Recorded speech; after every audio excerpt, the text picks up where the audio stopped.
We are live. It is Saturday night. It has just got 8 o'clock. It is time for some Doctor Who. And tonight we are going back to the very first Doctor and doing the episode The Keys of Marinus. This nice big six-parter. Join me to watch this episode is, of course, Chris. Say hello, Chris. Hello, Chris. And join us as well is Lucosa. Say hello, Lucosa. I'll just say good evening. So, yes, we are doing The Keys of Marinus. Lucosa was telling us just before we started that he's seen this story maybe once. So it's kind of a new episode for you. Pretty much, yeah. Yeah. And Chris, you don't think you've seen this at all. I don't believe so. So, do you know anything about Keys of Marinus? There's probably some keys in it. Well, they are sort of keys, yes. This is, to me, this is one of those stories whereby this could have done with a remake. And you know when they've done, they did like the movies, the Peter Cushing movies, and they did like the two Dalek stories. Yeah. To me, I wish they hadn't. I wish they'd done one Dalek story and this. I think if they had done this on a big budget, actually they did do this on a big budget. Because I think if you were to rename this episode, it'd be called Raiders of the Last Crusade. It genuinely, it is that ambitious. It is genuinely that ambitious. It's Hartnell is absent from this story for like a couple of episodes. But to actually attempt this story in Lime Grove and to put this on TV was just, I mean, this story is about £1 million short of budget. It genuinely is. Or they needed to shoot a hell of a lot of it on location and they couldn't afford to. Either way, the basic plot is that they are tasked to go find these sacred items whilst being,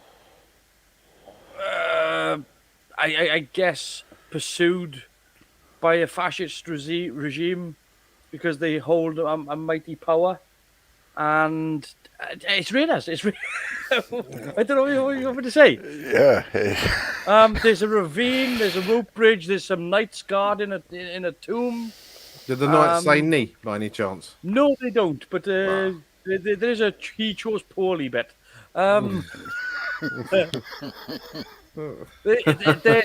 There's mountain cabins with drinkers, and it's Indiana Jones. It's Doctor Who. Indiana Jones is George Lucas doing Doctor Who. That's what that is. But again, it suffers with the fact that it is on a BBC budget, on a BBC drama budget, and again, it's filmed in Lime Grove, so it's got all the potential in the universe for being this huge, massive adventure, and it is. Unfortunately, some of the things come across as a little bit laughable.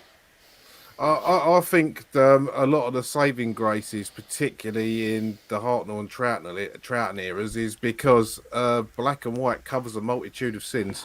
Not in this, it doesn't. Oh, yeah. Well, thanks. That's really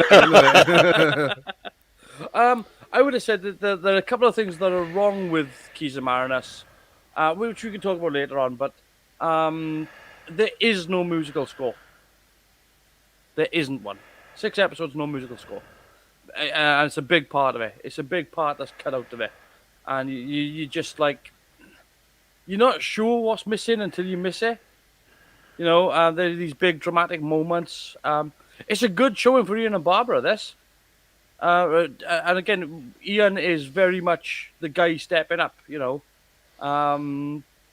using his intelligence. He's using his physical prowess. He's he's willing to go fisticuffs. He's willing to get stuck in. There's a lot of potential learning.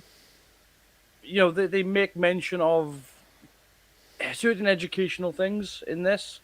I think it's good that Ian gets to step up, because if he'd have been a teacher from when I was in senior school, all he would have done was throw bald rubbers at the bad guys. Yeah, no. I mean, he is. I mean, William Russell's Ian Chesterton is very much this sort of gentleman of the 50s.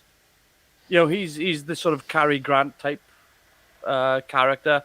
He dresses with a certain amount of swagger, but he's also willing to, you know, he talks very plum like, but he's also willing to step up and go knuckle.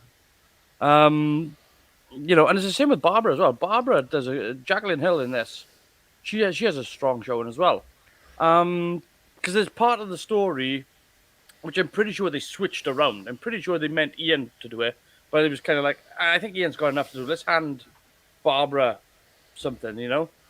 And it does work for her. You know, she comes off looking strong. Again, Hartnell's a little bit more absent in this story. I don't know whether or not he was ill or whatever. Do you miss the Doctor in this? I mean, a little bit, I would have said. Well, I mean, Doctor Light episodes have become the norm occasionally now, aren't they? So Yeah. But I would say, like, if I believe I've mentioned this before, Keys and Marinus is the reason why I don't like the Ghost Monument, because this is how it's done. This is how it's done. Even though they didn't have the budget for it, this was a case of everything's dangerous, and we're going to show you everything's dangerous. It's not a case of, look, that's dangerous, stay away from it. Okay, I won't go near it.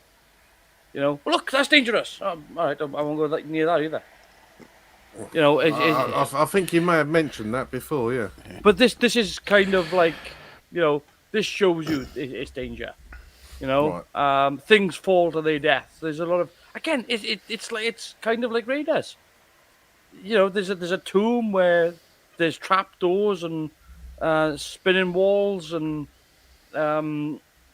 religious iconography, and there's a whole shed load of stuff in this, and it's a quest. They go on the hunt for the Keys of Marinus. You know, it does. I would have said the first 4 episodes are probably the best, with the last 2 episodes kind of taking the story on a different tangent. But I still think it's really enjoyable. It's not Invasion of Time tangent, is it? It's not that bad, is it? No, but it goes from, it does all the exciting stuff at the start, and then kind of goes into a courtroom drama at the end. Oh, that's not selling it. It's still intriguing, but it does play more towards the intelligence of the characters. It plays a lot more to that. I mean, in fairness to them, again, it's so super ambitious, the story, and you can't do it in a 5x5 room. You know, you just can't. It's they needed to build caves, they needed to build mountainsides, they needed to build an ocean, a shoreline, an island, a giant skyscraper. I mean, they really they did not have the budget or the studio to make this show, and they still made it. So sorry, I'm just wrestling with my phone. It's trying its hardest to tell me that some channel, Carwin's TV or something's gone live. We have gone live, yeah. Stop it! So, yeah, look, there's going to be a couple of wonky things in this. Hartnell flubs his lines, cringe-worthy in places at times in the first episode. But he does improve. He like does 3 on the trot. It's really bad. But you can kind of see, like, that's kind of what they were up against back then as well. Yeah, whereby the first Doctor's character, mate. That's what he was like. Well, that's what I always put it down to. It was, you know, a character trait that he would stumble over his own words. Well, so I never really looked at it as a bad thing. It was a character trait. He couldn't remember his lines. Yeah. I mean, you know, it literally was a character trait. I mean, the poor guy was thrust into a role whereby they weren't sure he was even going to get out the door, and let alone, you know, get picked up for an entire series and then get picked up for the next 25 years. I mean, most people would be happy with 3. Given how British TV usually is, whereby 2-3 seasons tends to be the wrap of the show. Yeah. To do 25 or 26 seasons, it's not heard of. Yeah, they ain't done bad, have they? That's the way I look at it anyway. And the other part of it as well that I try to force upon myself here is not to look at it the same way as you would in modern Who. It's to try to look at it from a theatrical point of view. Like if you were given this stage space, how would you make this show? Because this is what they were dealt. That's the thing that people got to realize when they watch this is the fact that there was no let's go film it. This is Doctor Who. Let's go film it in a thing. This didn't have a reputation yet. This was not. This was still at this point in time. This was still an unknown property. I know one thing it has got over the modern version of Who, and that's actual writing. Oh yeah, I mean, so it's Terry Nation written story. It's pretty good. It does have what Terry Nation tends to put in, which is to deliberately write the antagonists as ignorant. And I think we've mentioned that before as well. With his writing style, he tends to blind sight the antagonists. So they refuse to listen to reason, that sort of thing. So that's in this as well. But this is genuinely, if I could remake any episode of Doctor Who with a £3 million budget, just to shoot it on location, shoot it as big as possible, this would be it. This would be the one I would go make that. Go make that, and if you were going to make a Doctor Who movie to put into the cinema, this is what you would do. I can't think of another story that has the same sort of ambition. There are Dalek stories and there are massive, but they tend to be invasion stories, right? The Cybermen and all, and there's the action elements of it. This has that too, but this is a quest story. This is a you need to help us. We need help. We if this power gets into the wrong hands, it's going to be the end. It's that sort of level of story, but it feels very personal as well to them. So it's one that I think is a good character story. It's a good showing for all of them. It does, like I said, there are parts of this which are laughably bad, unfortunately, but you can see what they were striving for. Are we talking like effects wise bad? Oh no, well, I mean, no, because there's no real effects in this. There are one or two. There's one or two model shots that you can see it's a model, like the opening shot where you see Marinus, the island, and the city and where the TARDIS lands. You can see like that should have been like a 30-foot model outside in a tank, and it should have been. But as it was like this big, built by Blue Peter. It's that sort of thing. When one of the characters falls to their death, you can clearly see it's carved out of wood.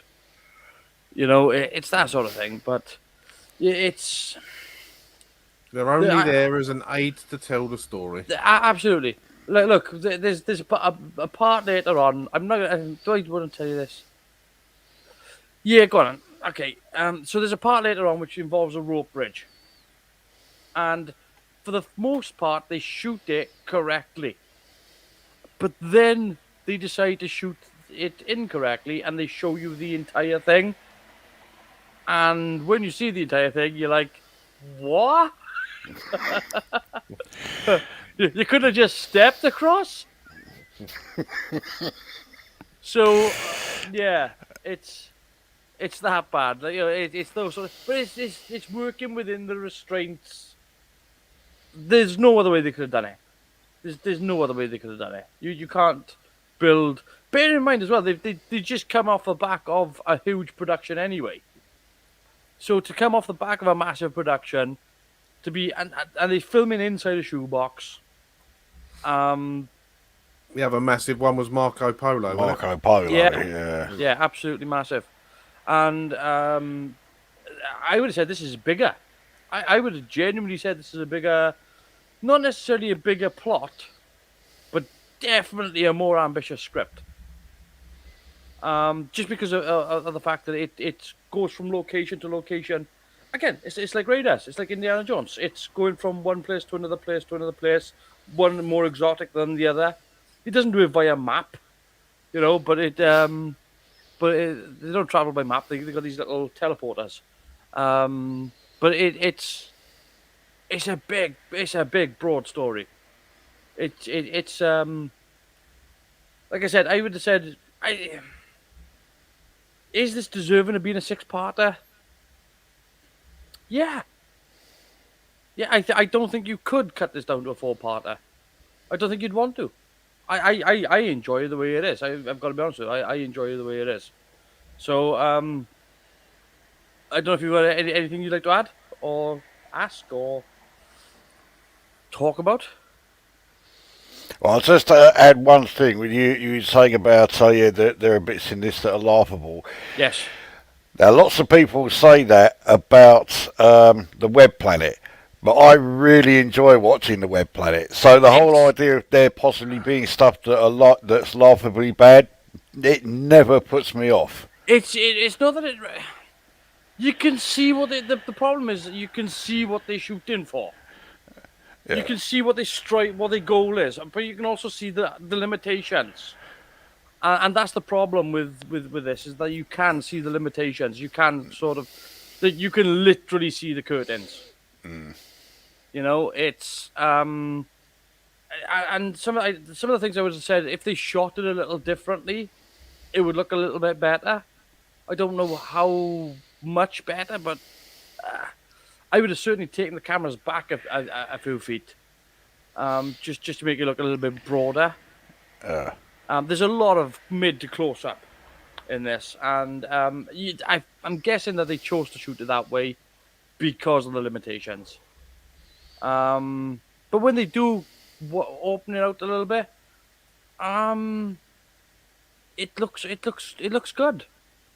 And again, I can definitely. I'm looking at this like as if this was a previs version of what a final epic movie would look like. Do you know what I mean? Yeah. You can kind of see this. Today by today's standards, this would be sort of something that you'd expect a comprehensive school to put together for a play. It could be done that way. Like, do you know what I mean? And it kind of has that feel to it. It doesn't feel cheap. It's just that because it's stuck in Studio D. If this had been made in the Pertwee era, it would have been a totally different thing. Totally different. Mm. It would have been much more epic skill. It's just the fact that they are stuck in a shoebox. And that's where the most of the hilarity from the production comes from. I must admit, I didn't realise how small Lime Grove was until I watched the Time and Relative Dimensions in Space film they made with David Bradley. And that was when I was like, oh, that's how small it was. Yeah. Like, a TARDIS and a fag I've said this before. I've said this before. You could fit the entire Studio D into half the length of an Olympic swimming pool. That's how small it was.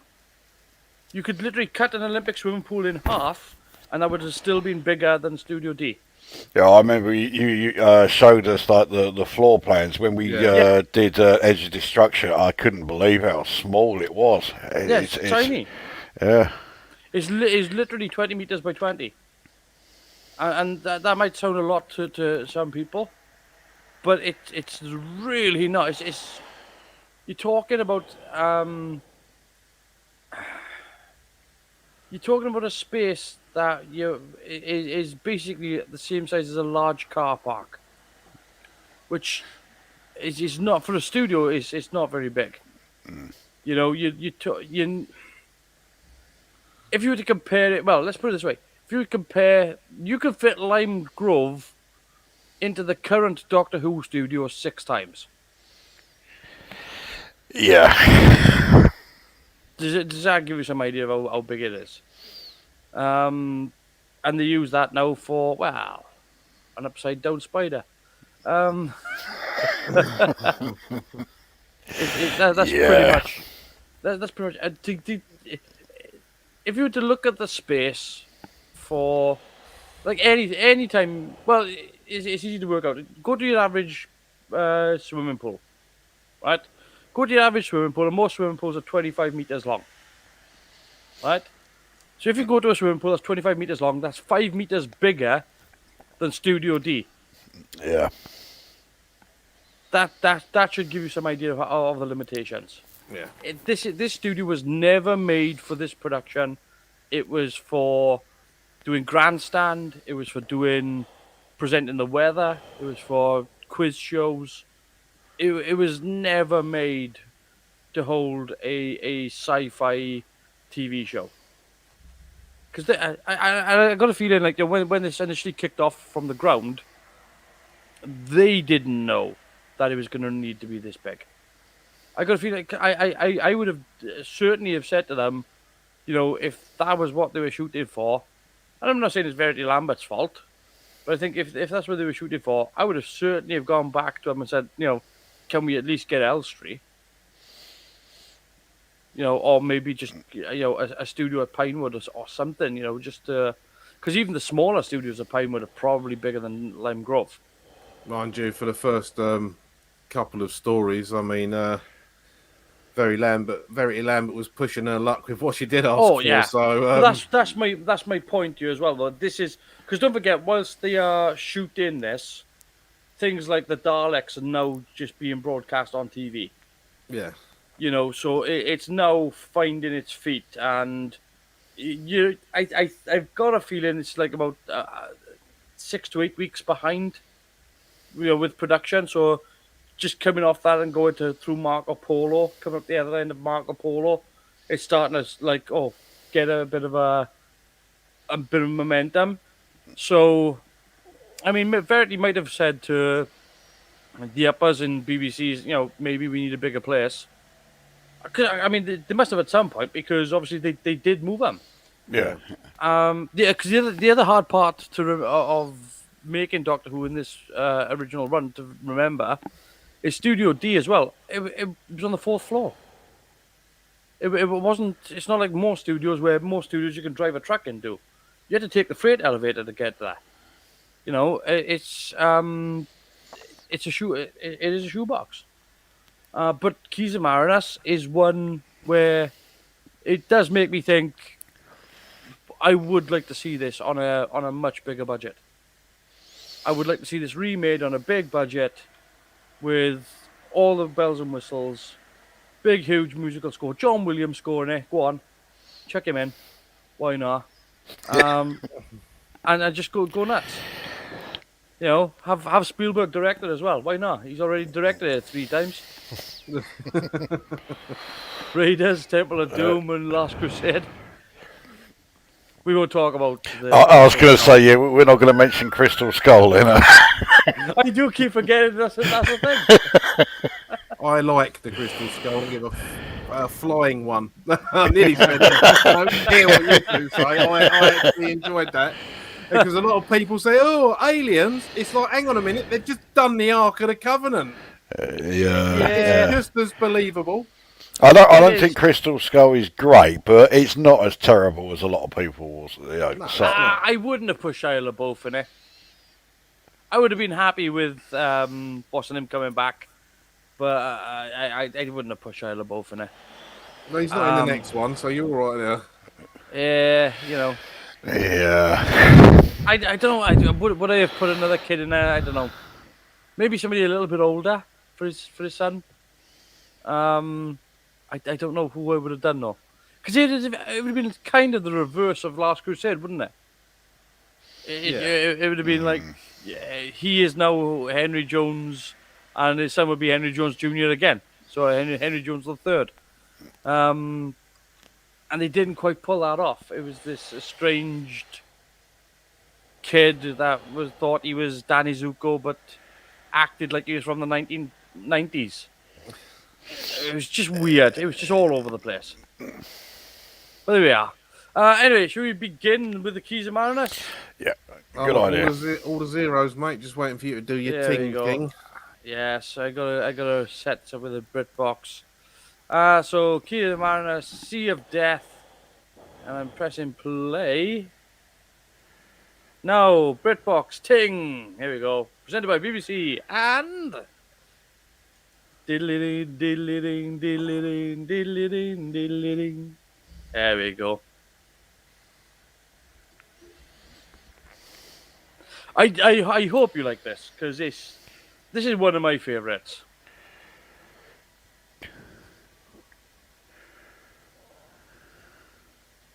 I do love them intro titles. Yes, it's beautiful.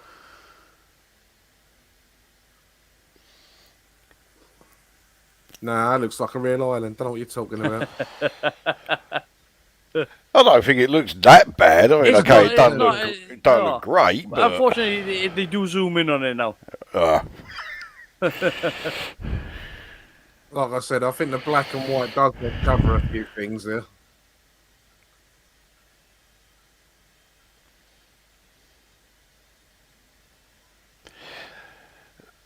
yeah, okay. Yeah, I mean, see,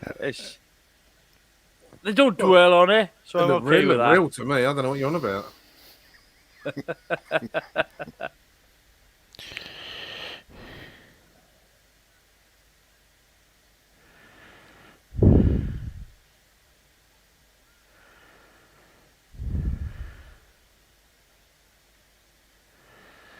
You wouldn't want to be a Southend, mate. Luke Kozer and Nick your TARDIS.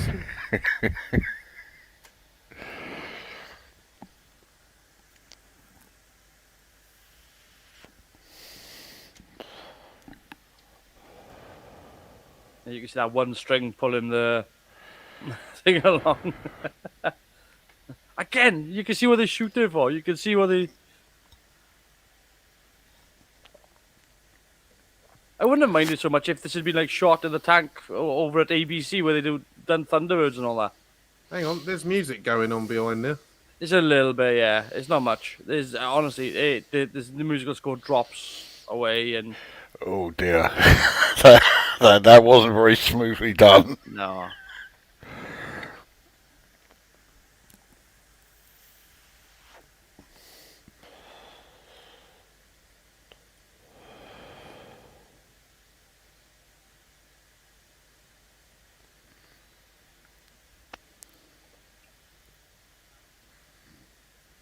I mean, come on, well, Bill. Not in this temperature, besides it's too warm. Yeah. It's not one of his greatest lines, that is it?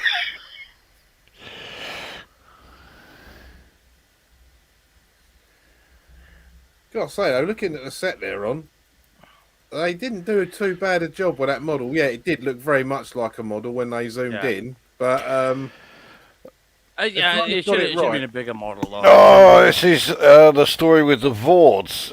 Yes. Okay, yeah. Now I remember it.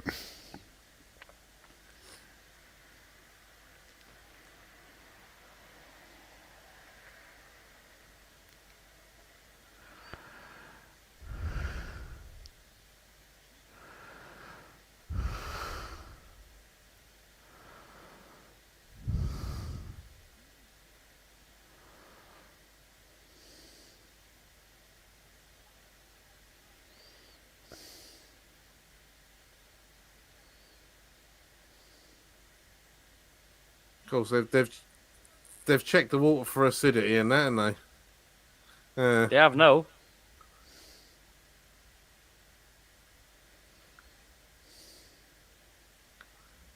Well, that was a good guess. I didn't know that. That's because you're a moron.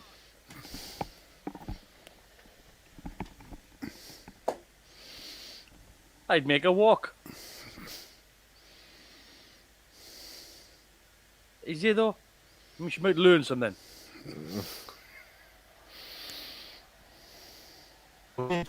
Colin as a teacher. If you jump off that wall, you're going to break your leg. Look, watch. Yeah, exactly.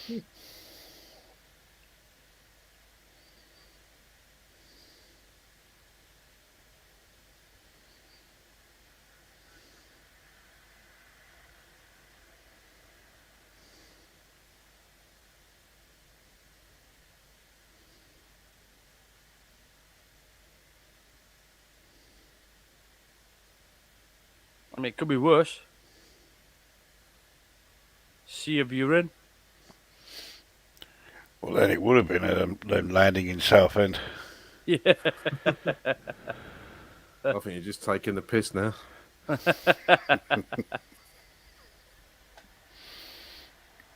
don't mind the design of the board. I think like a lot of people have gone like, oh, it's just people in wetsuits. It's like, what would you wear?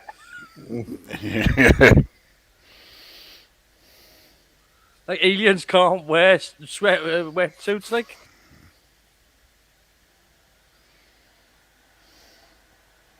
Oh, what the hell was that, Bill? If Susan wasn't wearing shoes, you could have lent her hers. What?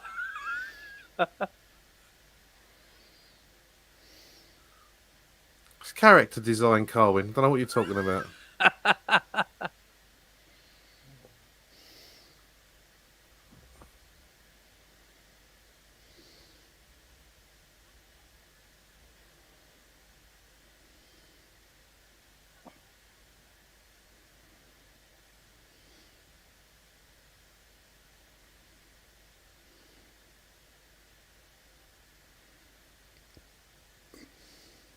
I mean, you can see how small the studio is there. The TARDIS is really up against the back wall. Like, if you stood behind the TARDIS there, you'd be able to touch the back curtain. I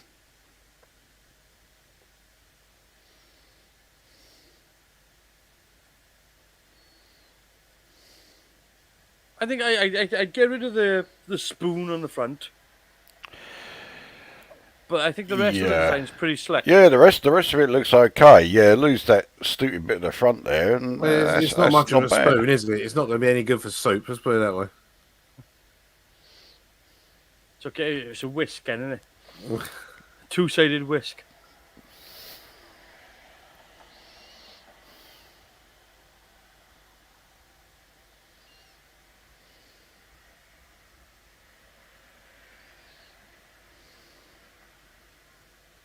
See, that one's got a different symbol on the front, look.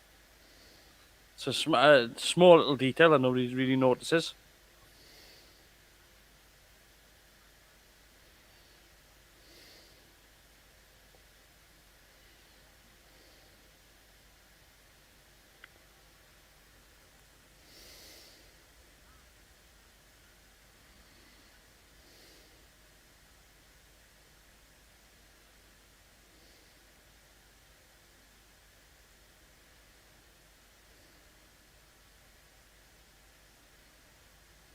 See, I don't think there's anything really wrong with these sorts of shots.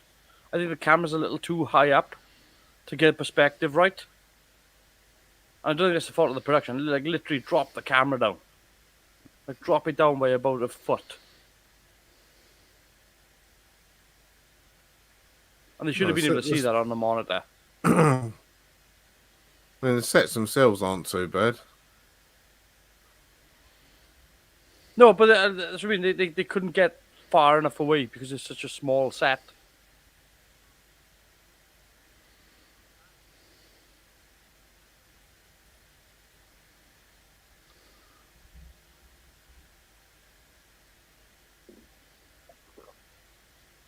And walking on your bare feet there must mean that your feet are starting to erode.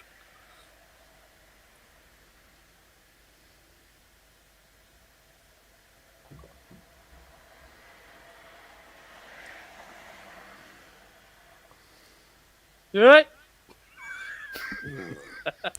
I assume we weren't meant to see the guy standing the other side there. I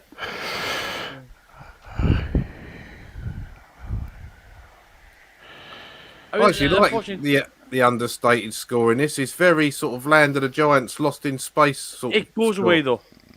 Yeah, but it goes away. That's a shame.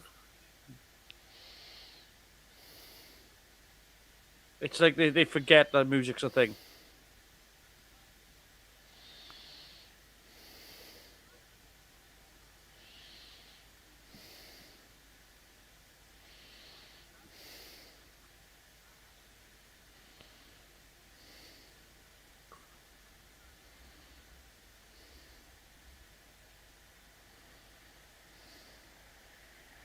Yeah, there's a lot of people taking really, really, really small steps.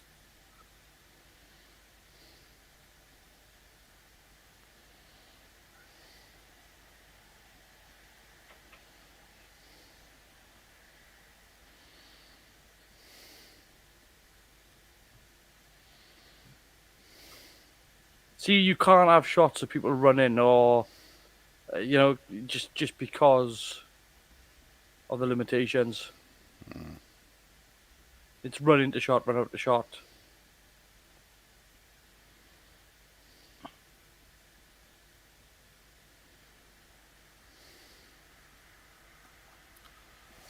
Ignore the boom mic. We'd say Marco Polo where Ian got his outfit from. Mm-hmm. What was that, Chris? I said if only we'd had a version of Marco Polo Oh, yeah. we'd know where Ian got his outfit from. Yeah. Yeah, that's the other thing this story suffers with, is people hiding behind the thinnest post.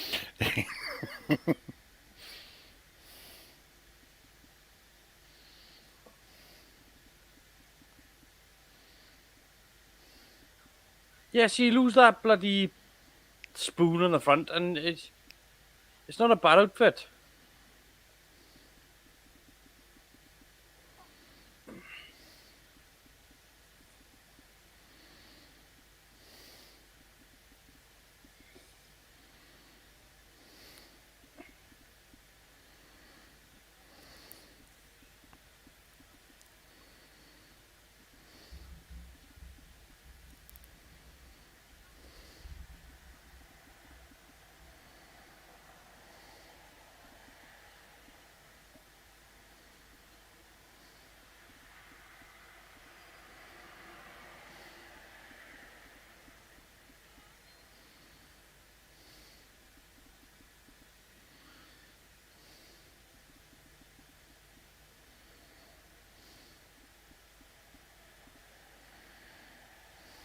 I mean, you got to think about the scale of the production here right now. They've gone from a beach to pools to shoreline to outside of a city to inside of the city. It's been 10 minutes.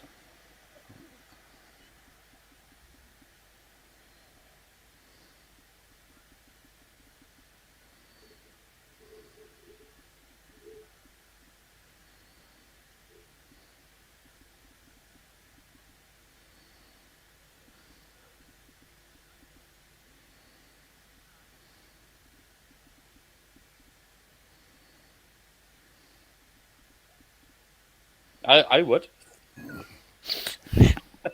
I definitely would.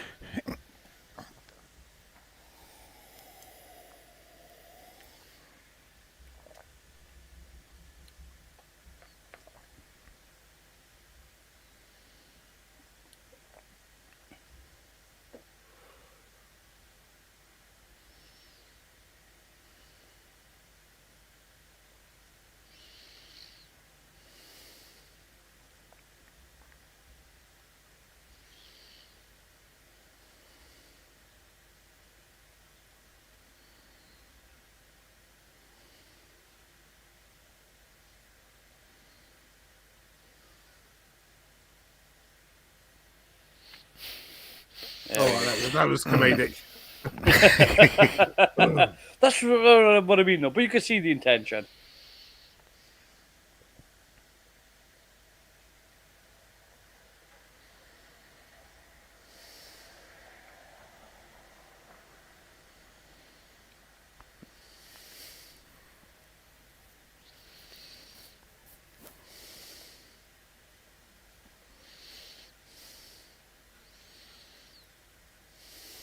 Mind you, his delivery of lines is along with William Arnold's. Yeah, it is, isn't it? Again, it's the other part of this is the fact that there's no time to edit or redo or reshoot. No, you were saying when they're making this, the Daleks is being shown on television. I mean, they are not giving themselves much time there. No, not at all. Well, again, you could only do when it comes to edits and reshoots, you could only do. I think they had an allowance of six edits. So if you bummed a line, it was a good chance it got in. This was a lot more like live stage theatre than a TV production. Like that little camera bumper there. Then Yeah. they should have redone that, and but not. They couldn't do it. Well, the example I always remember is again going back to the Web Planet, the scene where the zombie walks into the camera as he knocks it. Mm-hmm.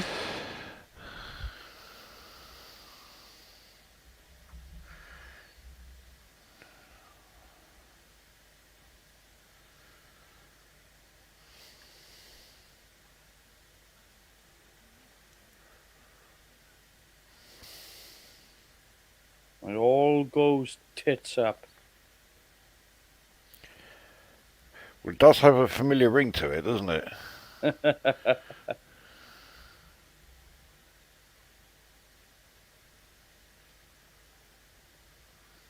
I think what I would have done with the Vord is when he gets onto the beach is lose the flippers. They're walking on like Daffy Duck, for Christ's sake. Yeah. They should have been boots, like. And given that they came in capsules, Yeah, so they didn't need the flippers in the first place. I'm assuming the Vords would be green if this was in colour. probably, yeah. I would guess so, yeah. I don't know. I think the toys are black. Yeah, all right.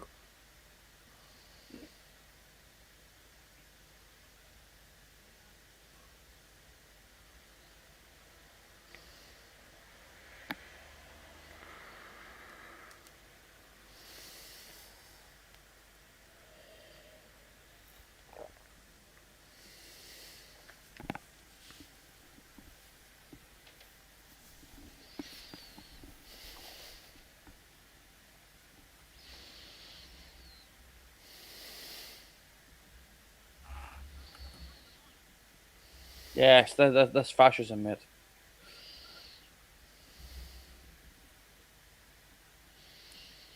We can take away their free will. Hurrah! Yeah. Yeah, that's something that I want to, help out with. Yes.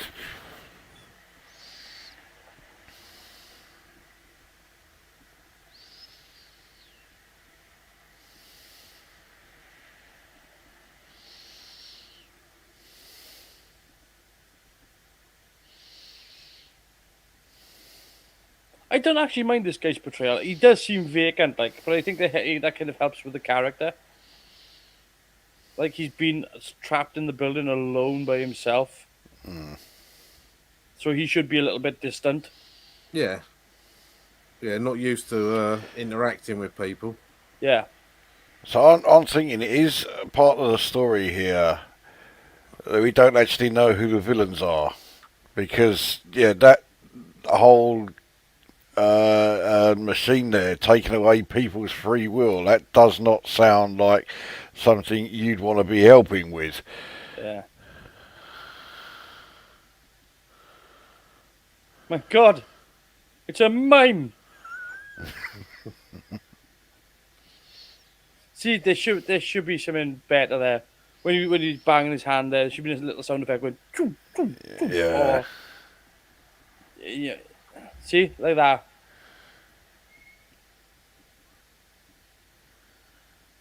like I can understand not putting in a visual effect. I would have maybe drawn a circle in the sand.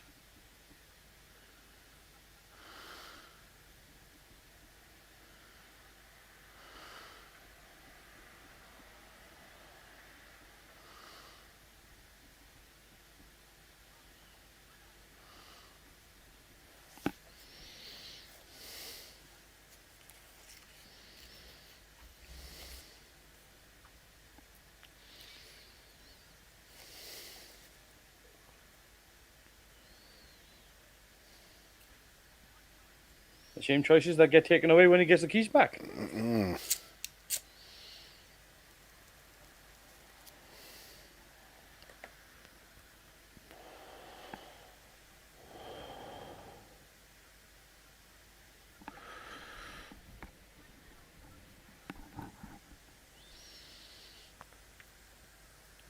Oh, let's just beat the crap out of him right now as he stands right in front of us.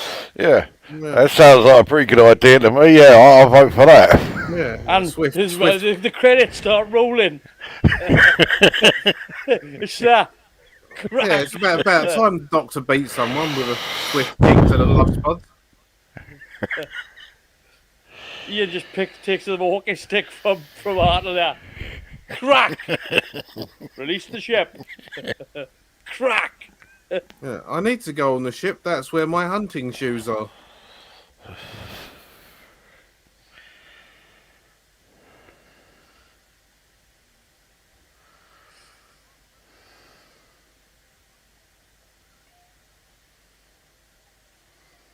No, not like that. That's disintegrate.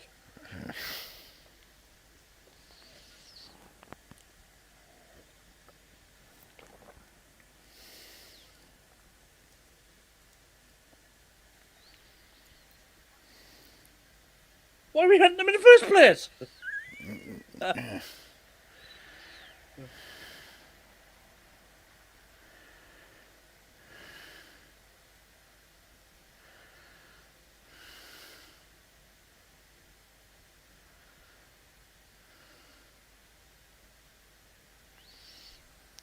And so the quest begins. Well, the first thing I should do is get him a better dress. I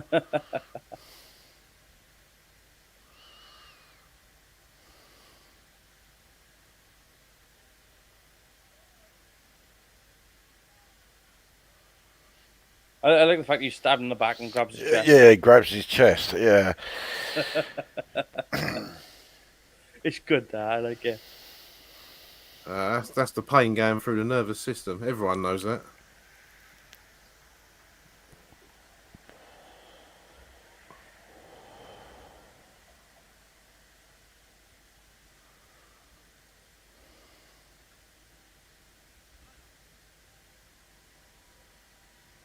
The velvet web. That's a euphemism, isn't it? Oh, wait a sec. Someone had to say it, didn't they? Yeah. it had to be you, yeah. Don't want to disappoint, do I? Oh, BritBox has changed. It's automatically gone straight into the next episode. I'm going to have to press pause for a second. Where are you at on the next episode? It's already starting. It's playing the theme. Yeah, but how many seconds in? I have no... I check. 20, 24, 57, 56, 55. It counts down, not up. I check. The velvet web. Can you pause it at You're all? ahead of me, you know. I can, yeah. Exactly. I'll tell you when mine says the velvet web. Yeah, I'm just on Dr. Oho. I've got written by Terry Nation on the screen. Right, okay. I have also got written by Terry Nation. Yep.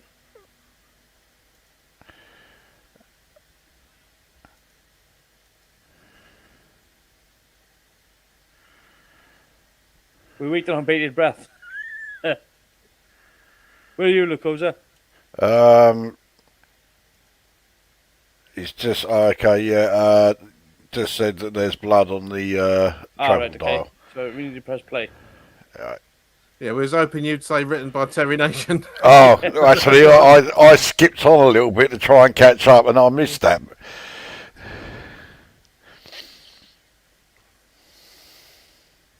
So the doctor saying, whatever it is behind that door, don't let us be precipitous. Yeah, yeah, that's where I am. Yeah, I've just had Ian saying that means she's hurt. I'm sure I've heard that effect somewhere before. Yeah, probably.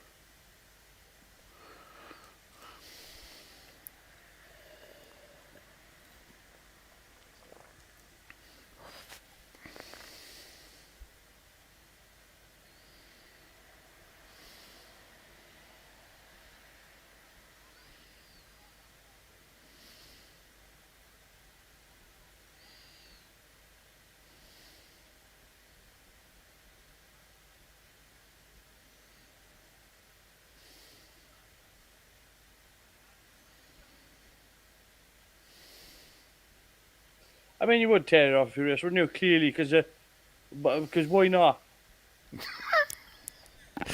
Yeah, falling through time and space, he said. Hey, that's the perfect time to take it off. Yeah. It's your only method to control. Let's get rid of it.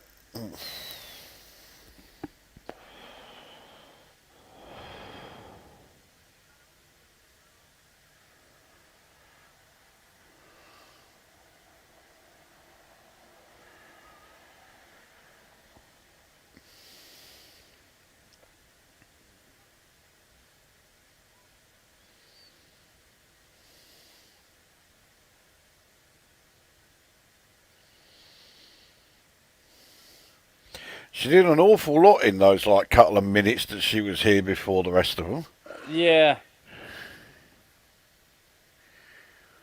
I mean, people wouldn't have seen that anyway because it would have been the next week. So That's true, yeah. we have the fortune of being able to watch it minutes apart.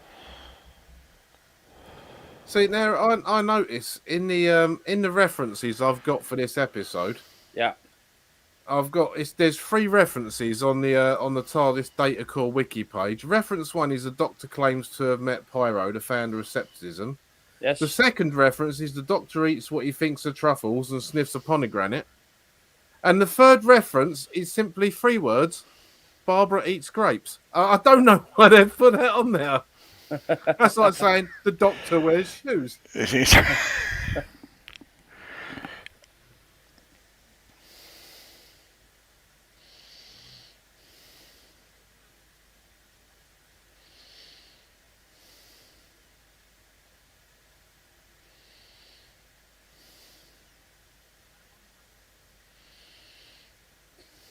Yeah.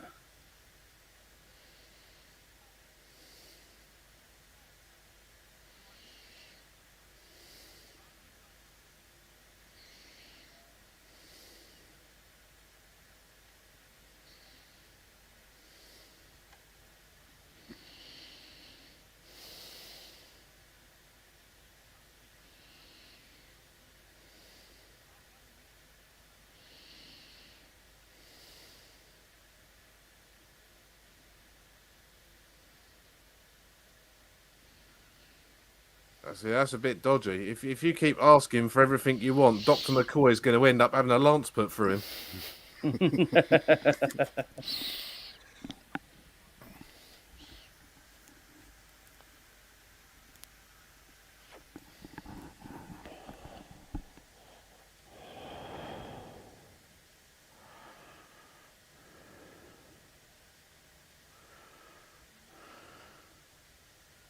It will.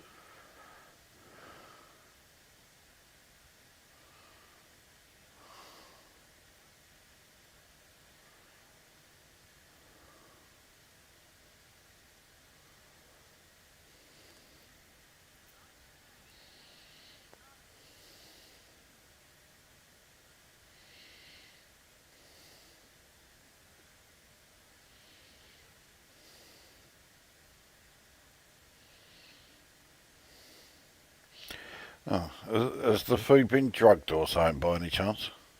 No, I don't think so. No? There is something else going on. Oh, clearly.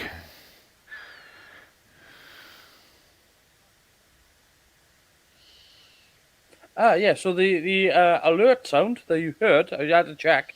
The alert sound you heard can be heard in the episode Moonbase. It's heard when the doctor is examining the neurotropic virus through the microscope. So yeah, it's a reused sound.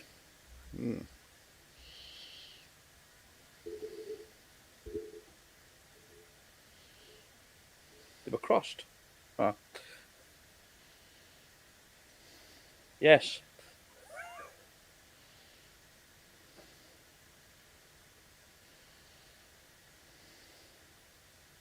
Yes, he will feel differently in the morning. He'll wake up a woman. That would be a change. Yes, it would. Well, male character becoming a woman, I can't imagine what that would be like in this program. See, the sets aren't too bad. The sets are really quite good. It's a bit linear because it's unfortunately stuck all on one level. There's no steps up or steps down, or or when there are steps, it's usually a really thin stairwell. Mm. And it's supposed to be stone, but it's clearly wood. So it's suffering from just production limitations.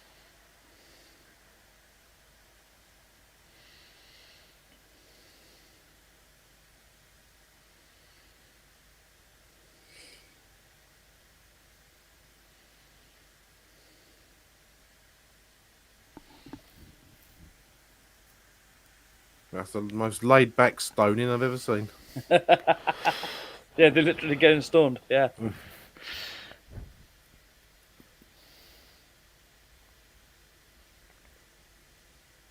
I mean, you can see where, like I said, the limitations of the budget are, in that they've had to rely on sort of setting this in some sort of pseudo Romanesque time, so they could get the costumes from the costume department, and not have to have them specially made.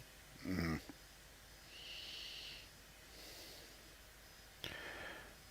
I'm assuming exactly the same costumes were reused when they did the story, the Romans. Probably, yeah.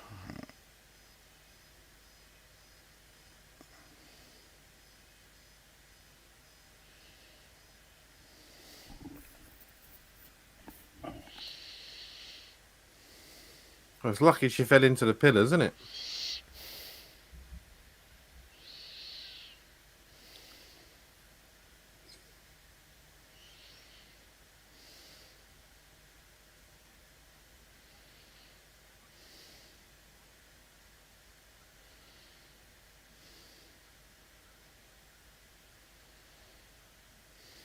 Take it. Look how full that is.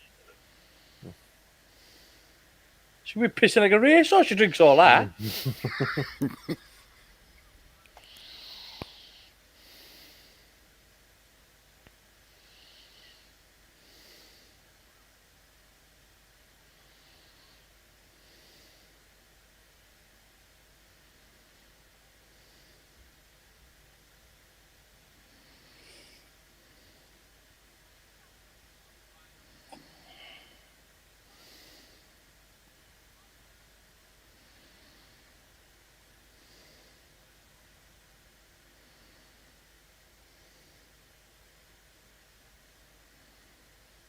And we get a weird fourth wall, or first person perspective view.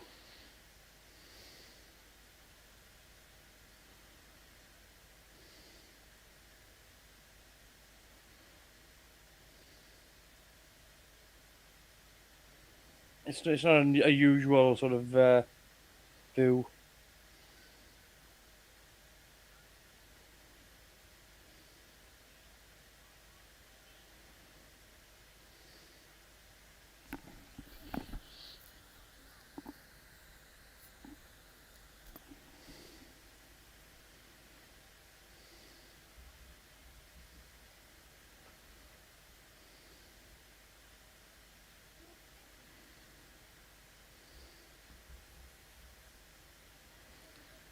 Yeah, it's a weird shot. I don't know if I would have Yeah, gone I with don't that. know. I quite like the way they've done that because that really with it kind of lets If you see it before they've before she's if spoken the about it. camera, yeah, but if the camera, you didn't see enough. You could only see like the background behind them. I think if the camera had moved around, so you could have seen the room. I think that would have worked better. But to have that locked off shot.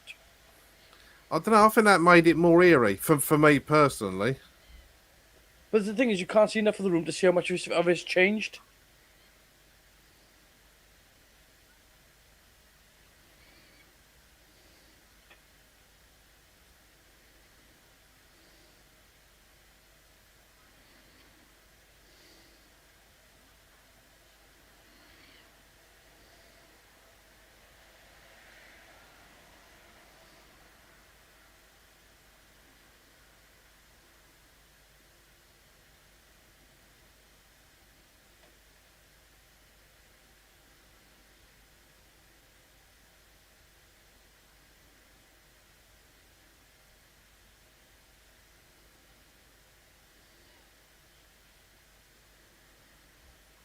He's good at being creepy, mind.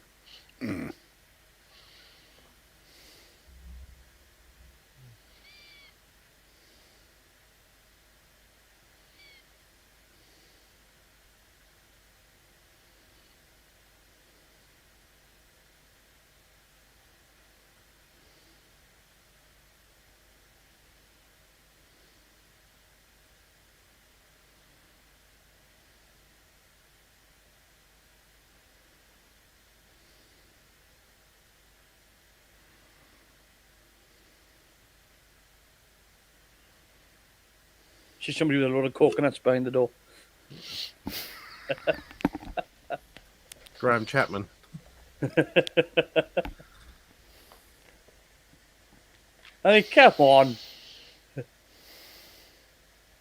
He actually looked at that to walk back out.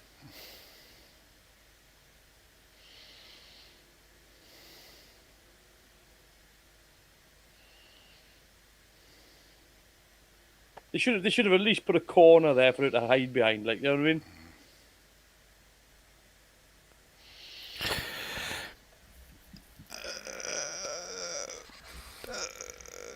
I think I'm like very slightly ahead, but yeah, this scene I'm on, the brains with Brains. the big old eyes. This is a part I thought was in the censor rights. All right. I'm just waiting for someone to say 1,500 quadludes on the younger of the men. Yeah, it is a bit. What was it? Well, I mean, this came before Star Trek, but Yeah, that's the it's very Games of Triskelion, isn't it?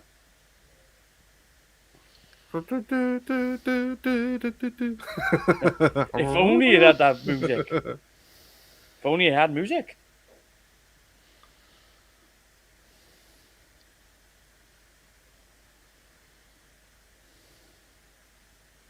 I don't think much of the sound design in this either. It's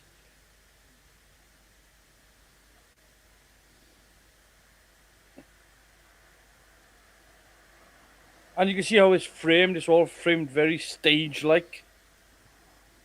People walking into you, camera to deliver their lines. you did say it was done more like the stage play. It So is. It is. But it is shot that way as well. Do you know what I mean?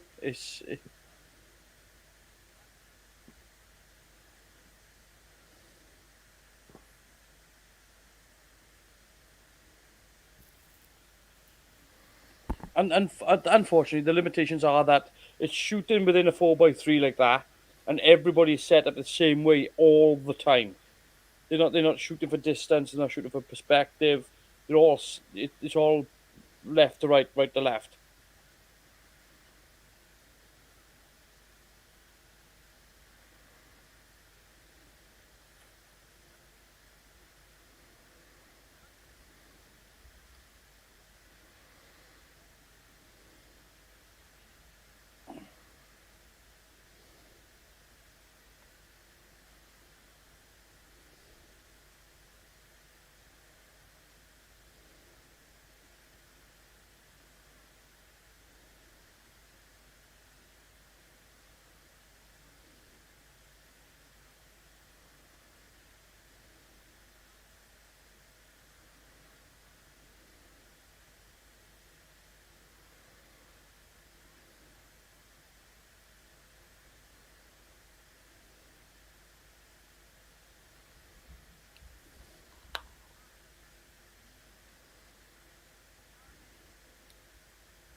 I like her performance. She is very vacant and very distant.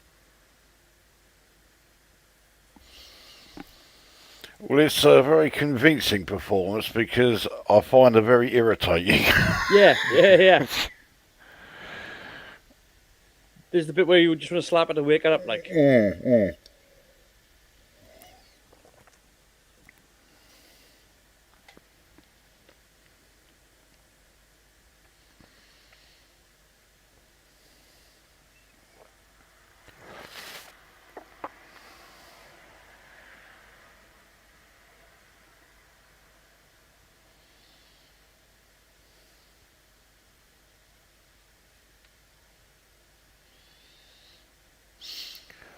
Why is it that whenever they have like disembodied brains in science fiction, they're always like pulsing, like they're breathing? I mean, they've got to do something, haven't they, to put something in there? They should do something, otherwise it's just a static object. Yeah, I suppose this is better than the Morbius's brain flashing whenever he speaks. Yeah. They're slightly translucent as well. It's actually not a bad effect for the time. Not necessarily the eye stalks on top, but the actual body I'm not. part. I'm not sure I would have put him in Demijohn's mind. I mean, unless they plan on filling up with Scrumpy.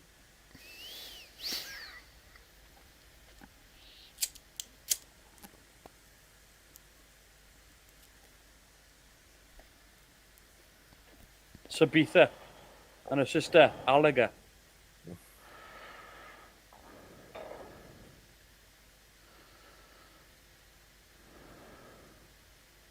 Come off! Give over!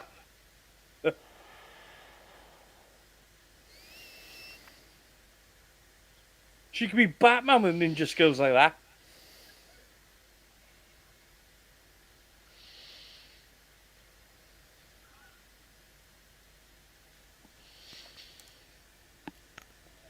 I like the fact she doesn't back down.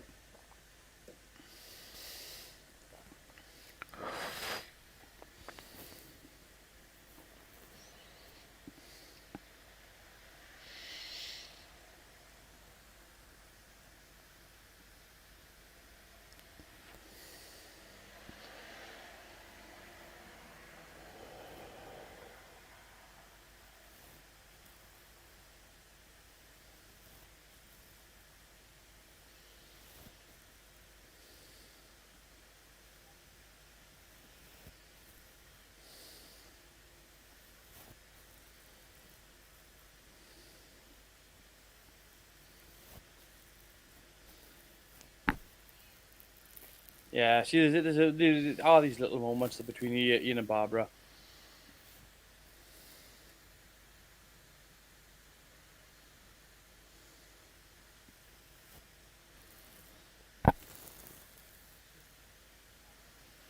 Well, at least they weren't far away. Mm-hmm.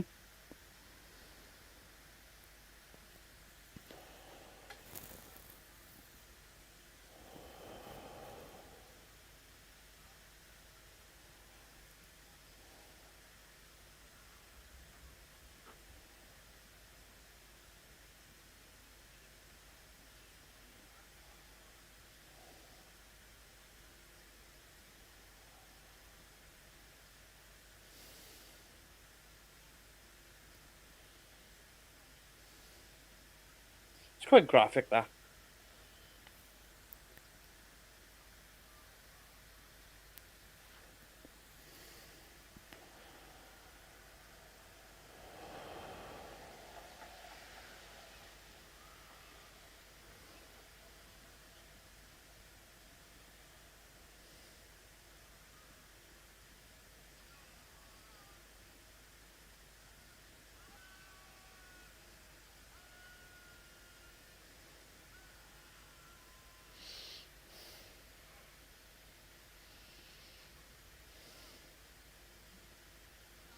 There should be some sort of a sparks or explosions. Yeah. It's just, Fair play, Barbara, though. Yeah, no, absolutely. Again, it's strong showing on the character. She's kick-ass, like, but a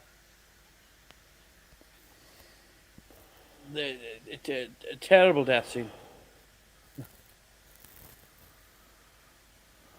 You know it's bad when the best effect is one of the ice dogs goes, ugh.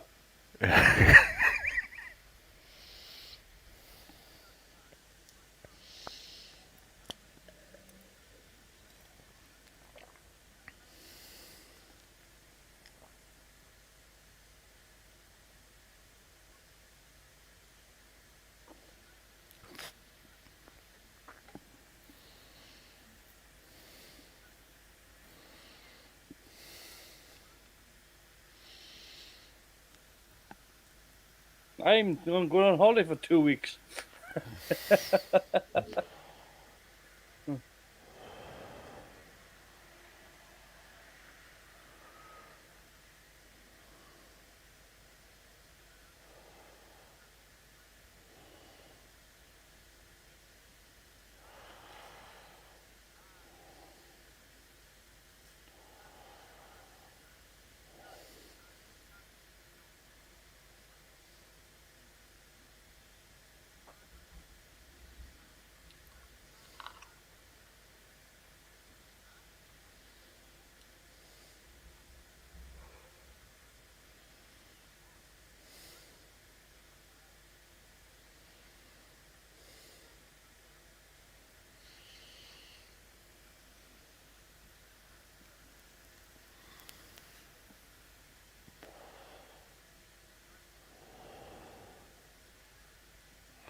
It's called Spain.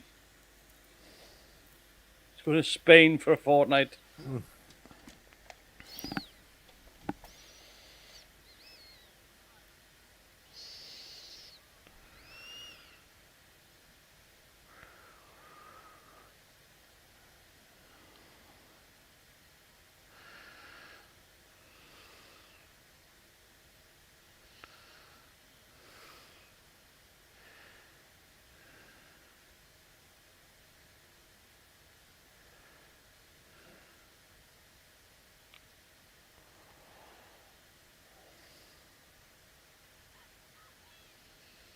So, I believe the next episode, The Screaming Jungle, is the first appearance of Edmund Warwick. And that's quite significant because Edmund Warwick was the next person to play the Doctor. He was. Yeah. Edmund Warwick plays the Doctor, the first Doctor. Was So it I know like a stage play or something? No, in Doctor Who, in this show. Okay. I'm at the beginning of the next episode. Oh, wait a sec. I'm going through the credits now. 14, 13, 12, 11, 10, 9, 8, 7, 6, 5, 4, 3, 2, 1. 3, 2, 1. Do something. Ding da ding, ding da ding, ding da ding, ding da ding, ding da ding.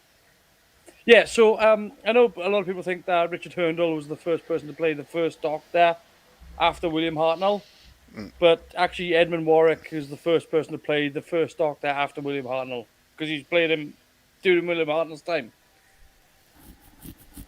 Okay. It's a little confusing, I know. Confusing. But there were times where Sounds very much in the realm of bollocks at the moment because I haven't got a clue what you're going on about. Edmund Warwick, there are times in this whereby William Hartnell was either ill or injured and couldn't play the Doctor. So Edmund Warwick stepped in and played him. From behind, sort of thing. No, you see him full on camera. All right. Yeah, there's a couple of times. He even appears as the robot version of the Doctor in the Dalek Invasion episode. Oh, Is it in that, or was it the chase? No, I'm sure he plays him in the Rob Dark episode. So yeah, Edwin Warwick. So he plays William Hartnell's doctor in episode 3 of Dalek Invasion of Earth, after Hartnell had been injured. I would later double again, episodes 4 and 5. Oh yeah, as the robot doctor. Yeah.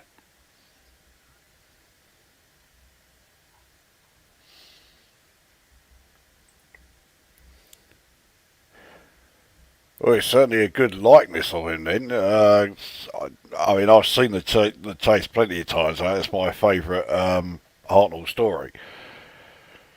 Yeah, it is good. But look at the scope of this story right now. We've gone from a desert island to a skyscraper, to the interior of a skyscraper, to a citadel set, to a romantic type set, to a rundown romantic set, to the brains in jars corridors, and now we're in a jungle. I mean, it's just insane.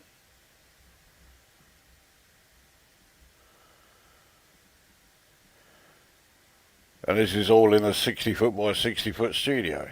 Yeah. And yeah, the ambition is certainly there, and for the most part, it's working. Yeah.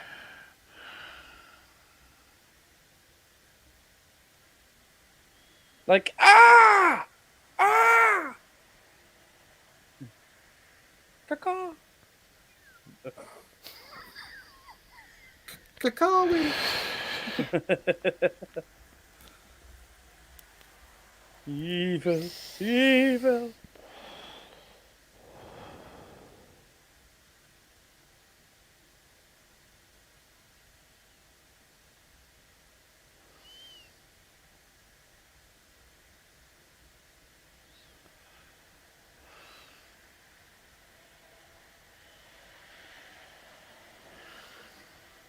Harp playing vines. I mean, they're the worst kind, aren't they?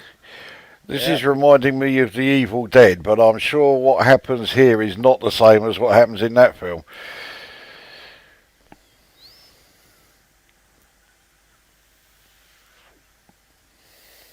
It's a plant. No. Let's cause some panic. A plant touched my ankle. Death by tomato. Of course it's alive. It's a plant.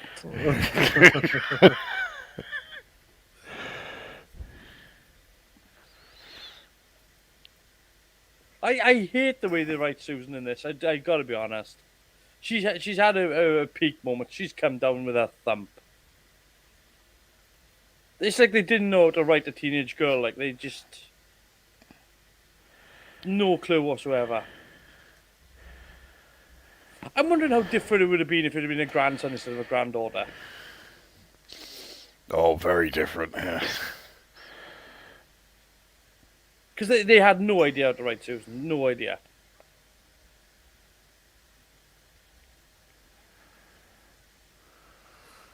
I mean, how old was Carol Ann Ford when they made this? 21. Yeah, early 20s. She was Right. married. I think she had a kid, and yet loads of young men, shall we say, watching this thought that she actually was a schoolgirl's age.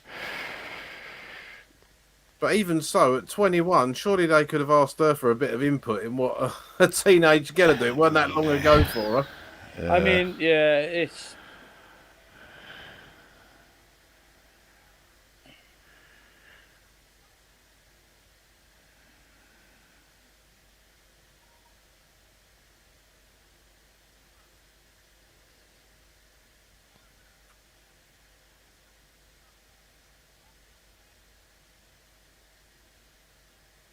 You have to watch the steps. It's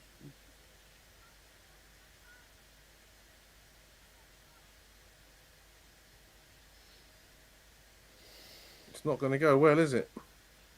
No.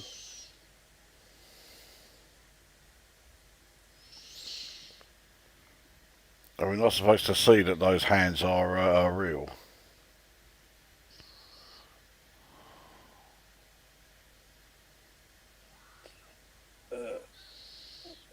I'm being groped.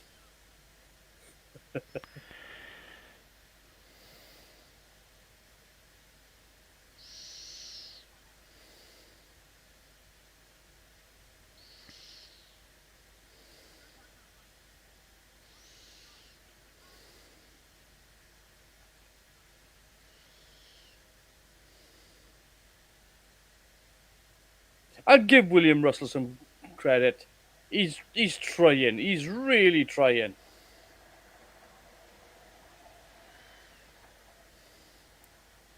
He's trying. He's really trying to add pace to it.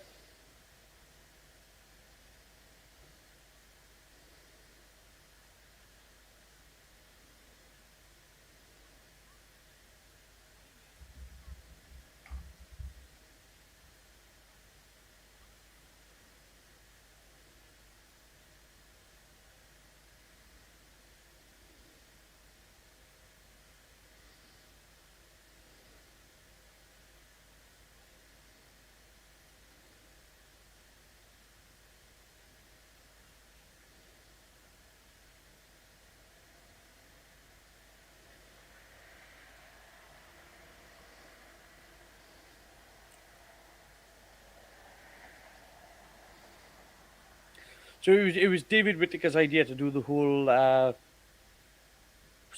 course of traps.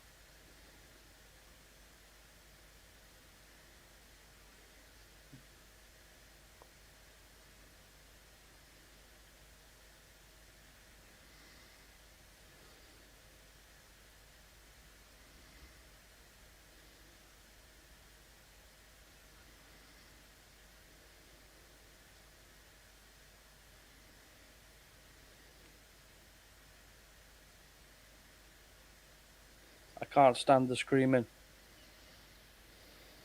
You're gonna have to stay behind. Here's a gag.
I like the fact that it happens off screen that they can't even afford a jump cut. Yeah, you get a nice popping effect. Yeah. Turn a dial.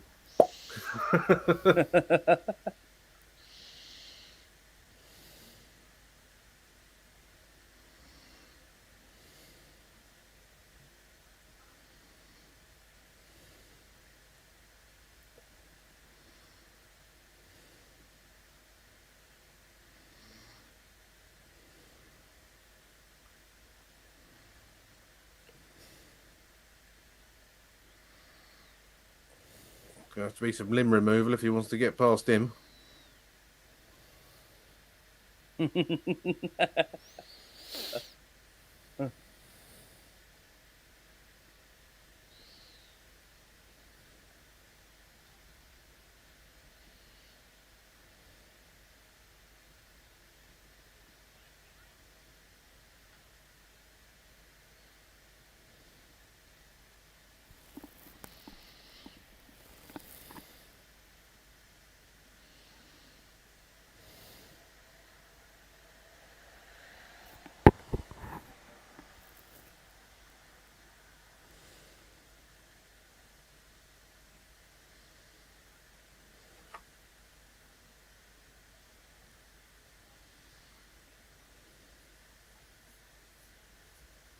She said booby.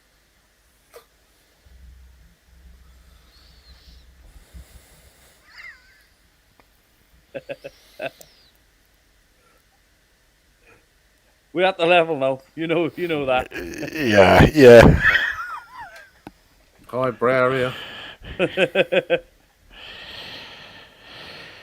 One of my boys used to do that. You'd say something rude, like a booby trap, and he'd go, "You said trap," which was much funnier.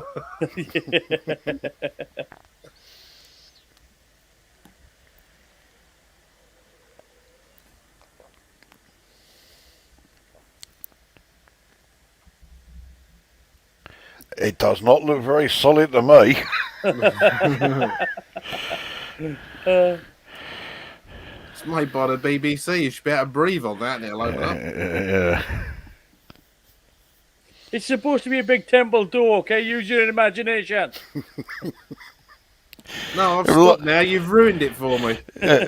Last week we were watching Space 1999 with great sets. We can't use our imaginations to make up for this. Those wooden doors don't have the planks drawn on. Okay, they're real planks.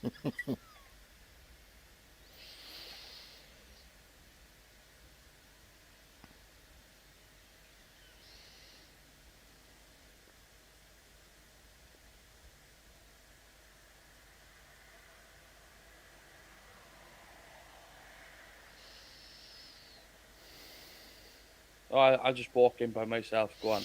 Yeah, We know how this. We know how this goes. Well, I didn't see that coming. Mind you, neither did she. So Yeah. I know the scrolly crush wall. I don't know. It's every gimmick. it from is, all isn't the it? Indiana It's Jones it's stuff. it's every Indiana Jones trap there's been. It absolutely is. when do we get the big boulder? Come on, short round. Oh no, you do get falling rocks.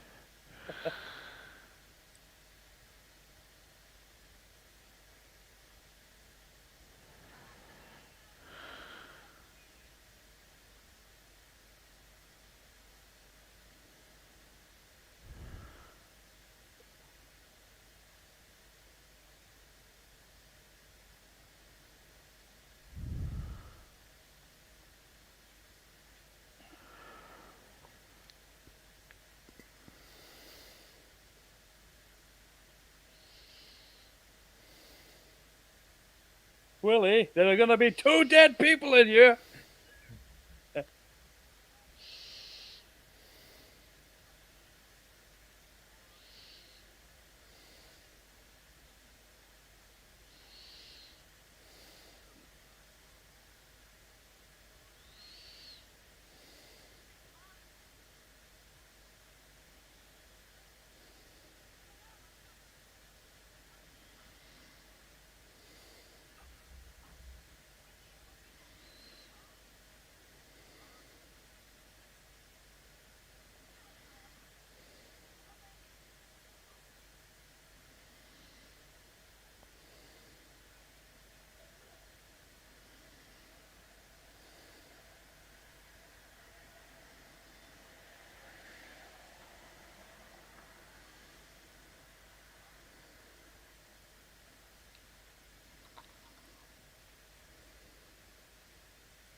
It's a good thing Ian's on it, otherwise she'd have been dead.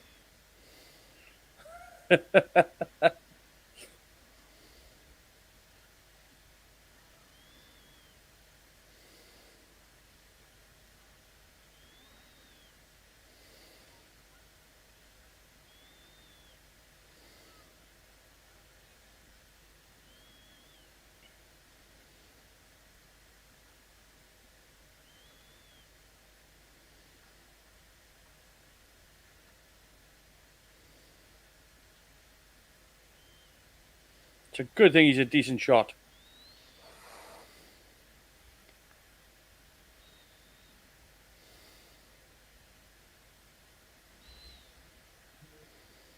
Chris Brin makes the jungle come. Apparently, who Yeah. knew?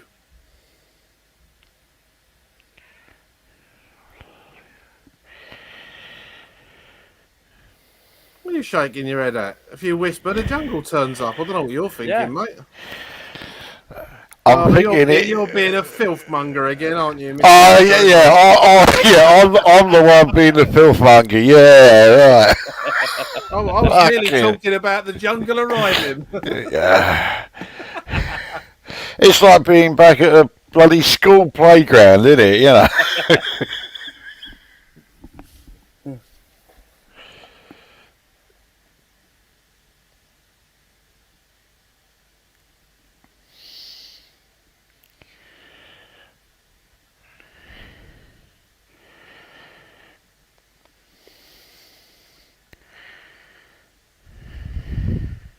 That's a bloody potent bit of Planto, whatever, you know, Yeah. all the jokes about it aside. He was all right up till that point. Yeah.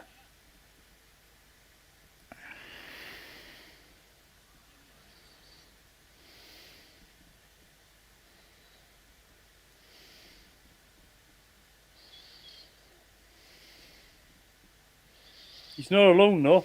His wife's in the other room. It's Annette. Oh God. Is that the level we're at now? Is it? Eh? We've ever been at a different level, have we? No, I think it has just sunk a little bit more now. Can't blame me this time, mate. We're not just scraping a barrel, we're pulling out splinters. Yeah. We've heard worse, Chris, and you know it. Oh yeah, yeah.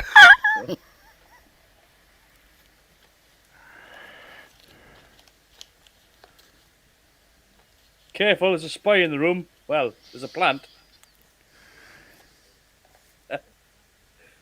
If you're going to keep rolling, I'm just going to keep spitting them out.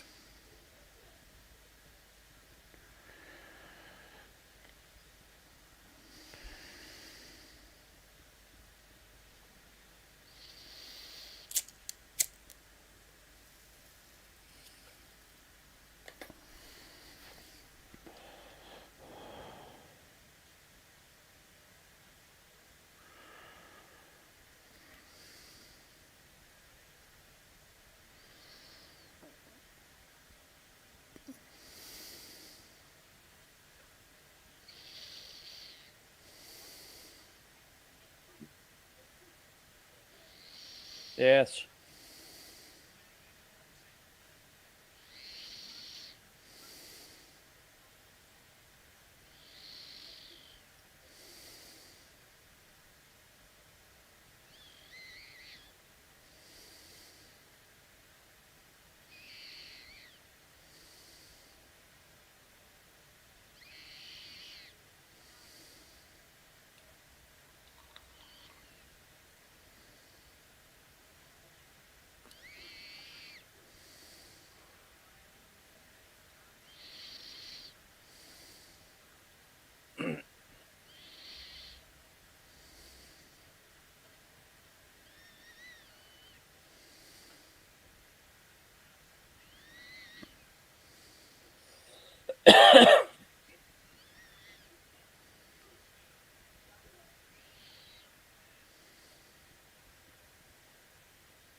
I don't know if I would assume that nature has a natural tempo of destruction.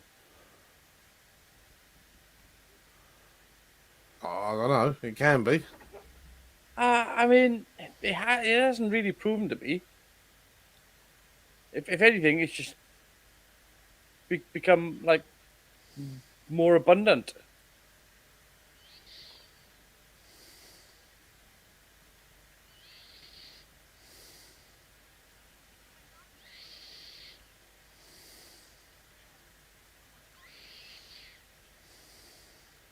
The darkness. I believe in a thing called love.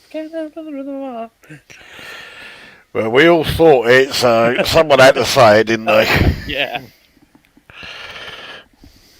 Although, considering the time of year, you should have said something about the Bell's End, to be honest with you.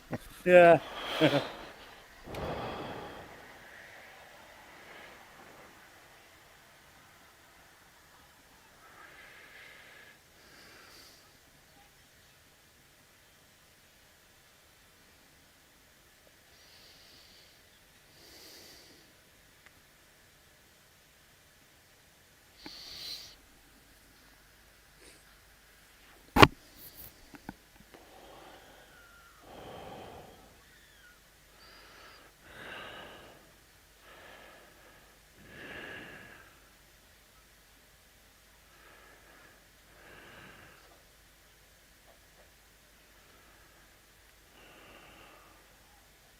Take that, you filthy plant.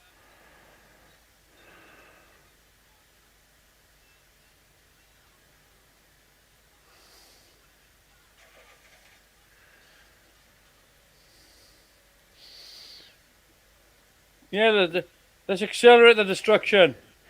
DE3. What DE? That's the code you give.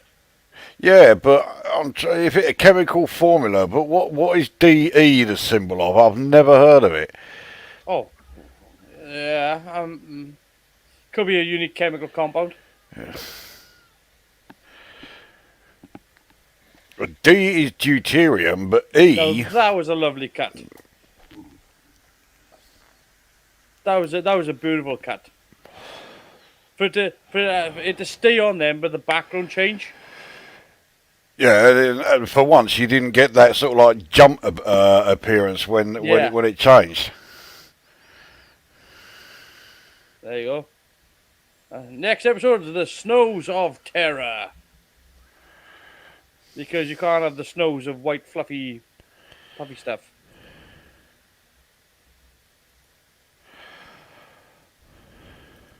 Yeah, I don't know what DE is. Oh, it's I've got it. So we have 5, 4, 3, 2, 1. Oh, see, right. Exactly. My episode is about to start. Pause one. Yeah, because what it's done now, BritBox has slightly changed now. Because it'll either go to the end of the episode and then skip immediately to the start of the next episode, or it'll scroll through the end credits of the last episode and automatically skip the whole BritBox thing now and just go straight into the credits.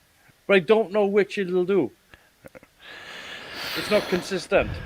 Right, well, I'm just at the very start, at 0000000. Yeah, I'm gonna Alright. press play now. Ding ding ding ding ding ding ding ding ding ding ding ding ding ding. Doctor Who. Well, erbium is E on the periodic table, apparently.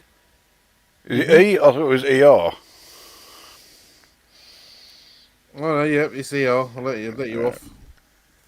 Google chatting shit, basically. But I've stopped caring now. I know D is deuterium, but yeah, I haven't got a clue what E is. I don't think there is one, and there isn't a DE either. I don't think.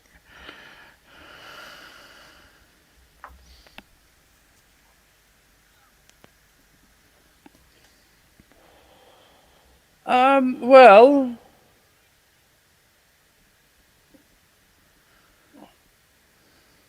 I mean, there's a DB. Dubnium, isn't it? DB.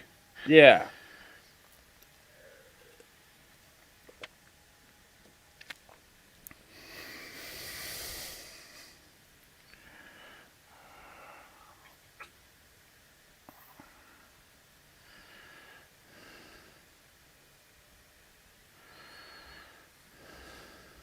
I think if I'd have been bubbling, my instant thought would have been, oh, we're not back with a tribe of gum, are we? Well, at least they know how to make fire now. Yeah.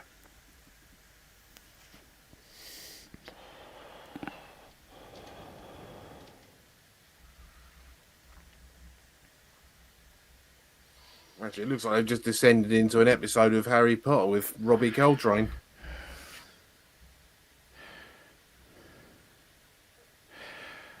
Well, that's got me looking forward to this episode, no end. Actually, there is a DE chain molecule. It's a form of fertilizer.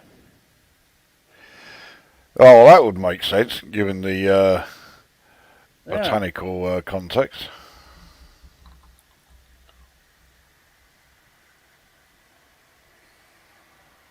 Yeah, I mean, he says that, but he didn't tell it was a pup. Yeah. He sounds impressive, but that's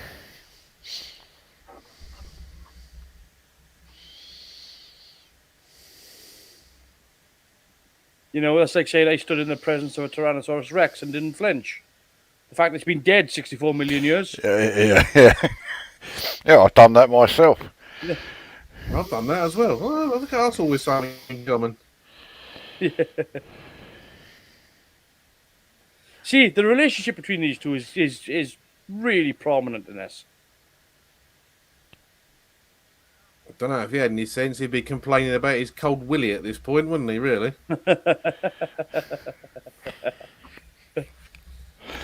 We're back to that level again, aren't we? Yeah. I managed not to swear, so Yeah. Oh, there you go. Yeah, so it's all still good, family-friendly fun. Yeah. The fact that we're moving into sexual promiscuity. do you realise, Colin, if we tried hard enough, we could reduce him to tears. So he'd be holding his head.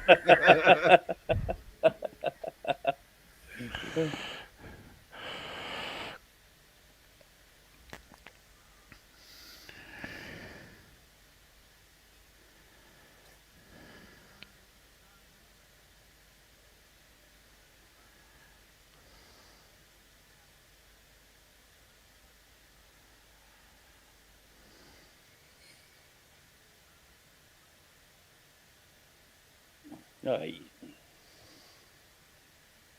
He's up the mountain somewhere.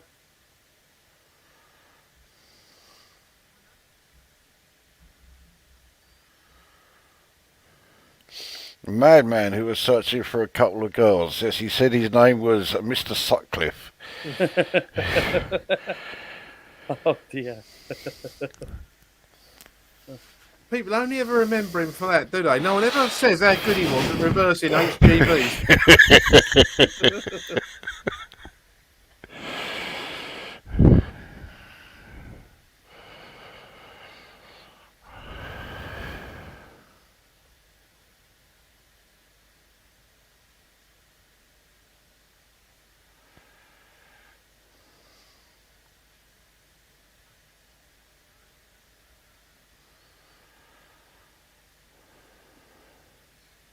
Yeah, so to put everybody onto a little bit of more of an edge here, there is a scene in this where Vassar tries to rape Barbara.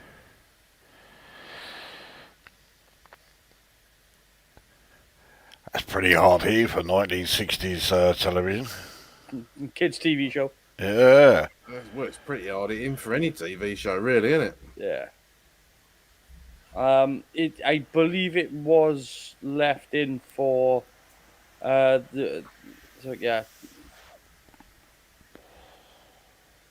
Yeah, it was still given a U rating.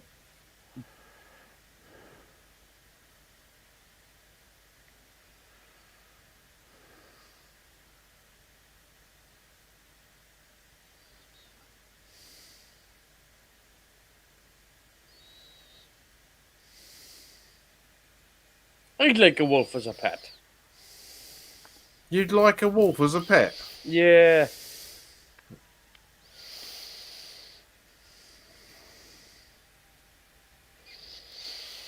Well, that search was, that took a long time. Yeah. Yeah, he was on the side of a mountain. It's easy to find. That was up there with the how long it took Han Solo to find the Millennium Falcon, time scale. Well, I mean, Han Solo was good at finding stuff. He found Luke in no time on Hoth. Yeah, that's true. Yeah. He was also Obviously- on the middle of a mountain. Yeah, obviously an expert tracker, that guy. Yeah.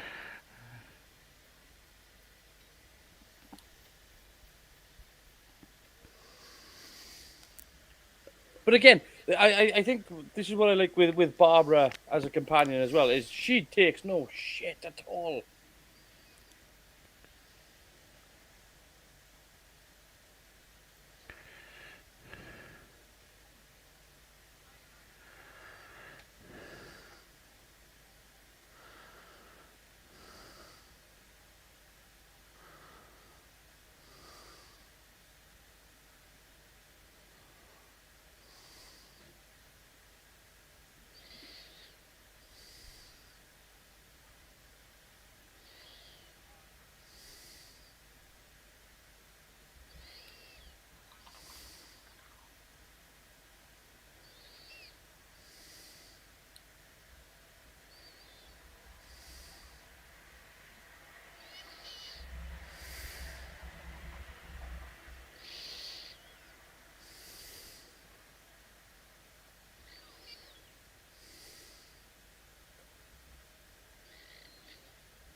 How are your legs? Thin and spindly. Like two bits of straw sticking out of a basket.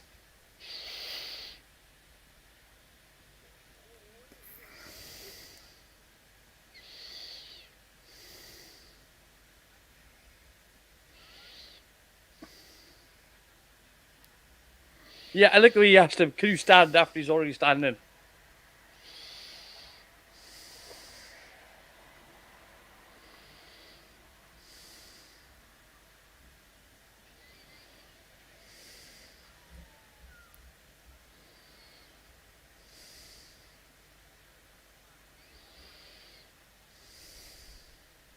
I'm not sure I like the Mickey Mouse wind sound effect being used in this. Yeah, it's a bit much, isn't it? Yeah. I've got to say though, the effects for them wolves are pretty realistic. Hmm.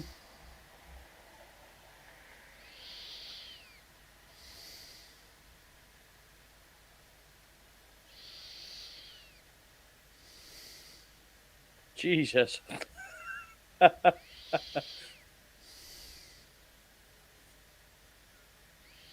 Next scene, he's bollock naked, like.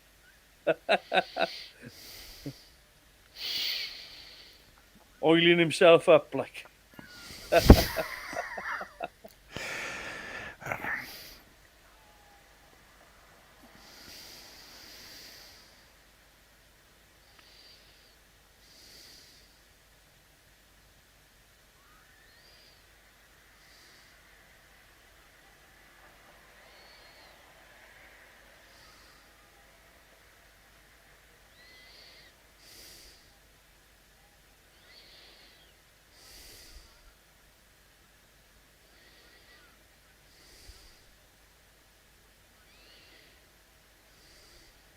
In fairness, he actually did come out of that a far worse than he went into it. Because Barbara beat the shit out of him. She bit his hand, she hit him with a poker. I mean, it was his own fault, and truth be told, like, but she was in no danger.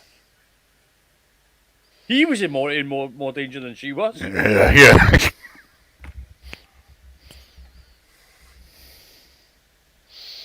Yeah, it's definitely a good showing for Barbara. That It is. It genuinely is.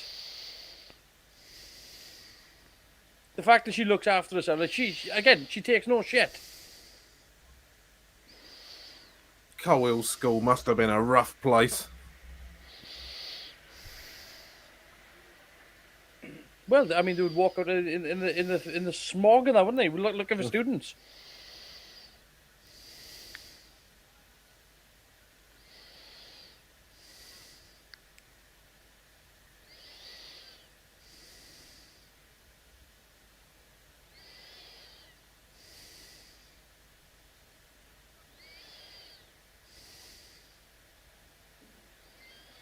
It is, you stupid.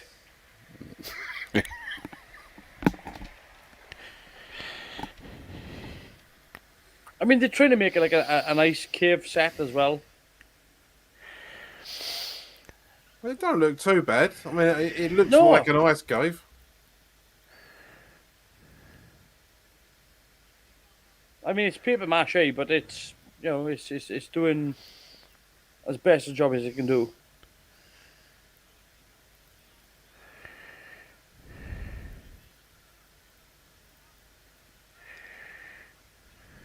See, good showing for Ian as well. Yeah.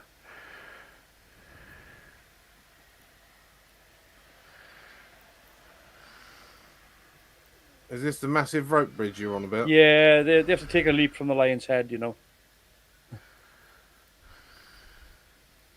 They've done the whole pen the man must pass bit. See, shooting it like this looks, it's like, oh, okay. It could be dangerous, like crossing this rope bridge. I won't. It's just, I won't look down. It's too far to cross.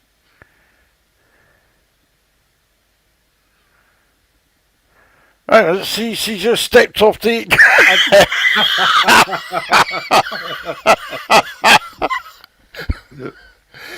Well, Yeah, you could have jumped that effortlessly. I mean, seriously. What was the cameraman thinking? That is fully the blame of the cameraman.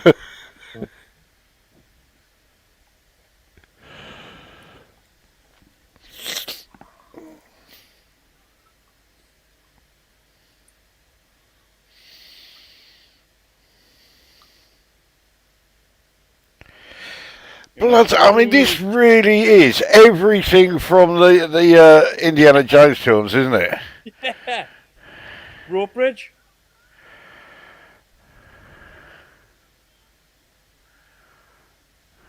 Knights guarding keys, guarding the artifact.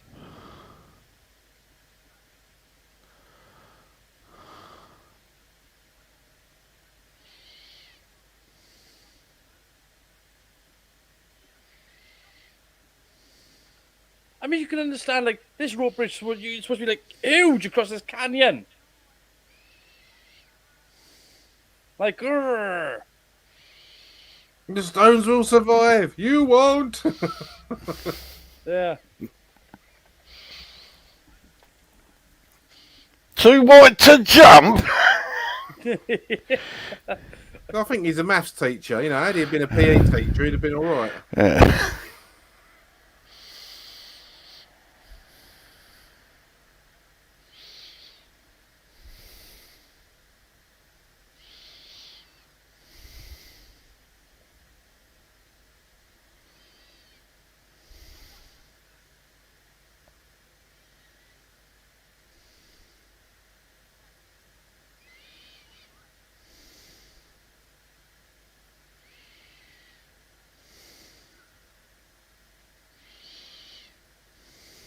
Yeah, by the way, there is a whole, when they go out, the cave crumbles scene as well. So.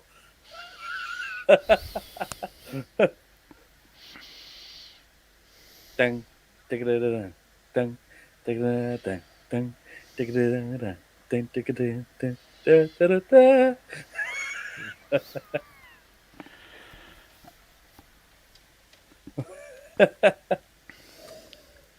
I think I prefer the in-tune version from the movie, Carwin.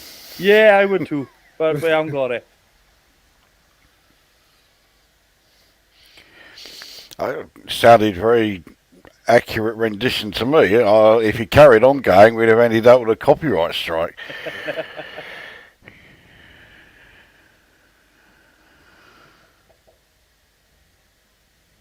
A block of ice that's a bit like the Ark of the Covenant. Yeah, yeah.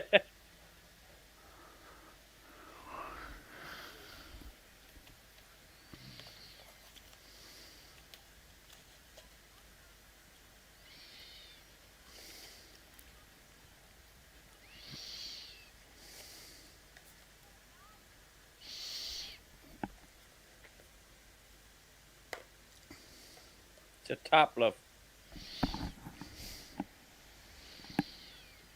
We have them over sinks, remember? You know about sinks. It's where you do the dishes. No, I don't Where know, mate. you do the dishes. Well, yeah, this is the 60s, so yeah.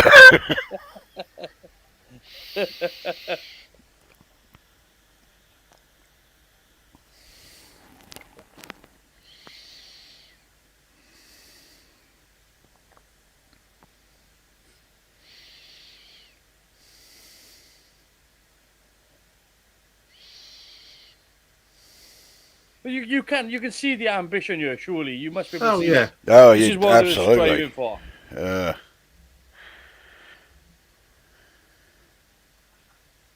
And I mean, like, they can't put too many things in because obviously it's going at a particular time of day, so you can't put too much violence in there. I'll tell you what. If I was going to remake this, Mhm. I would use the original script still. I wouldn't change the story. Just the settings Yeah, and add absolutely. some Yeah, music. yeah, yeah. But I mean, like the fight scenes and things like that can be a little bit more judged up, a bit bigger stunts. The fight with Barbara there could have been could have Oh, been much yeah. Oh, bigger. yeah. You imagine what that would look like if it was done today. Yeah. It's the fight between Barbara and Vassal would have been a good slap in and a kick in. There's going to be a scream in a minute, isn't there? Of course. Yeah, yeah.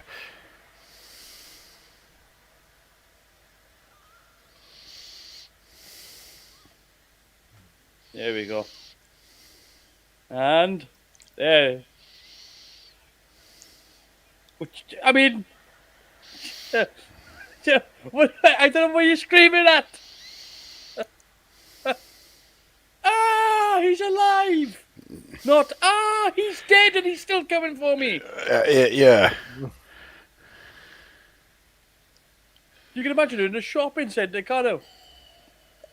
So you're walking past with a trolley, like, he's alive. And he's pushing the trolley. He's alive and he's picking up a can of beans.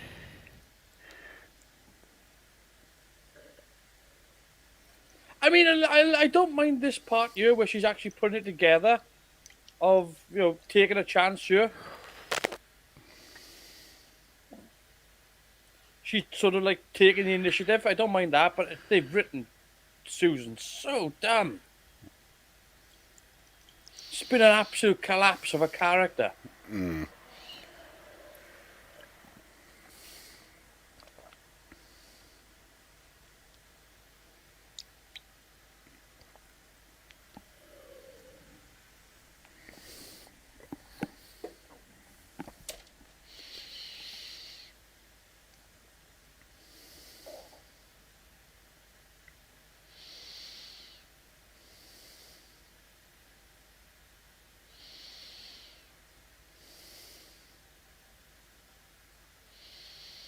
I've crossed the seal.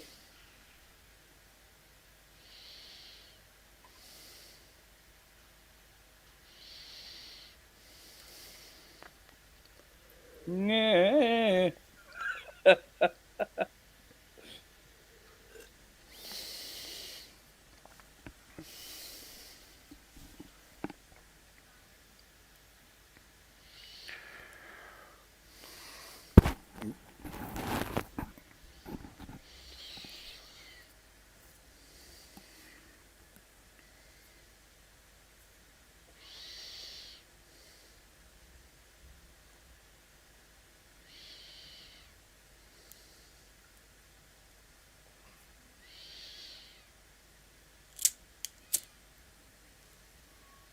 Crossing the mighty bridge.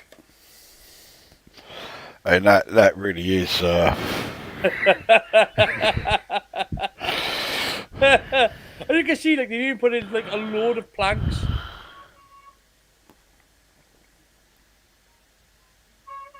I'm still alive.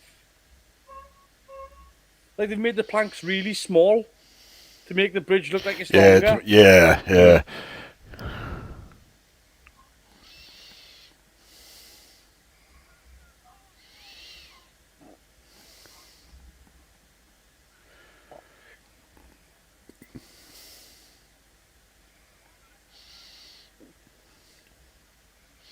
I was just going to say, Hartnell hasn't been in the last couple of episodes, but No, I've not missed him. no, It's not because I don't rate him. It's just that it's been good enough. yeah, it's been a different show. It's been their own adventure.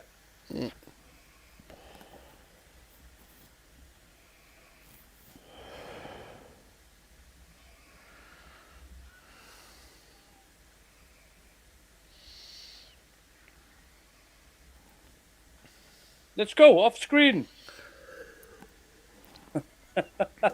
Yeah, once again, all off screen, isn't it? It's the charm of it, really. No, I agree with what you said to start with, Colin. For what they had to work with, they're doing a really good job with it. Oh, the amount of locations that they've thrown in. A jungle, a Nordic environment, I mean, cityscapes.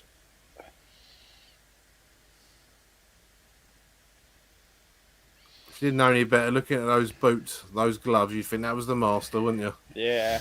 Yeah.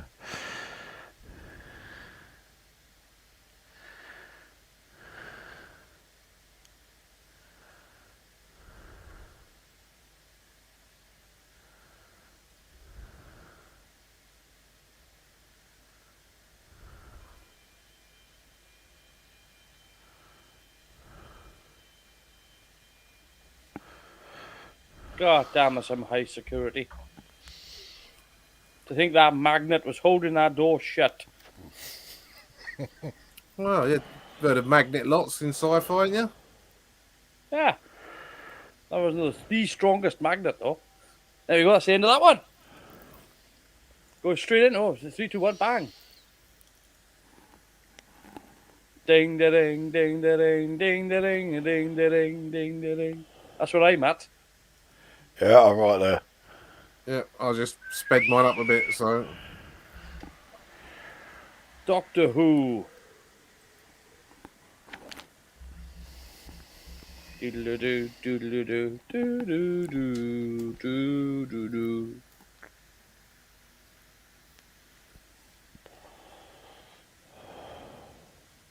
I've got to say, there's more Sentence of music death. in this than I was expecting. I know it's not been in a It's lot, but vacant.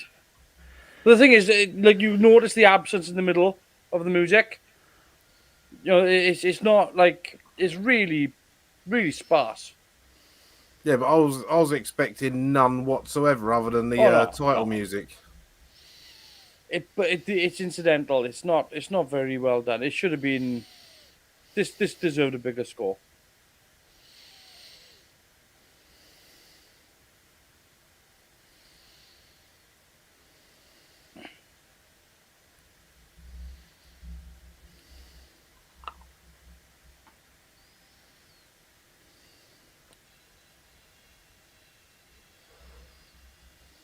Oh Jesus! So there's a line that William Hartnell's going to deliver here, in this one, and he doesn't do it very well.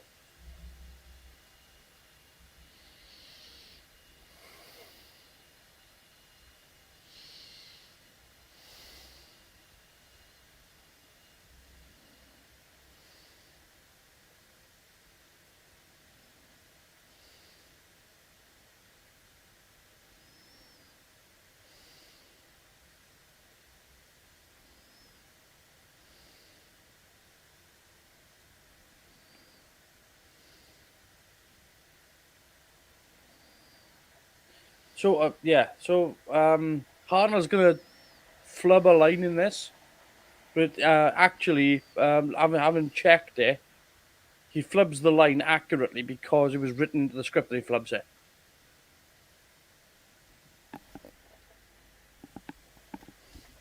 So they started writing into the script that the Doctor keeps getting his lines wrong.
An alien telephone.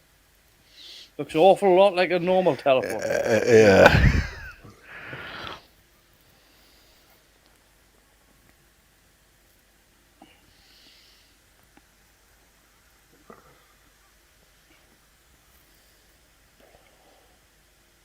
I don't mind the uniforms actually. Yeah, that guy looks the part, doesn't he? Yeah. Old Henley Thomas, who's playing Terran. All of them are cast well in this. Yeah, but I mean, he could be an extra from The Eagle Has Landed or something. Oh, You know, yeah. he really has got the right sort of look for that uniform, which is an unfortunate thing to say about someone, but it is what it is. Yeah. You're saying he looks like a Nazi. Yeah. Well, that's what they're trying to sort of like emulate here, isn't It it? certainly looks like it, yeah. They've got rid of the squares for the circles.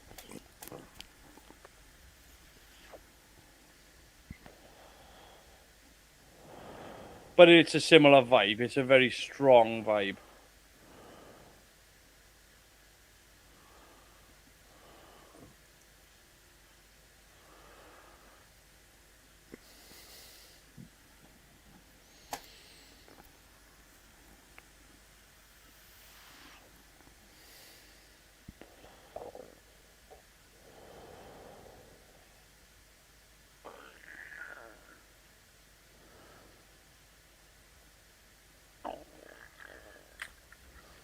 Oop,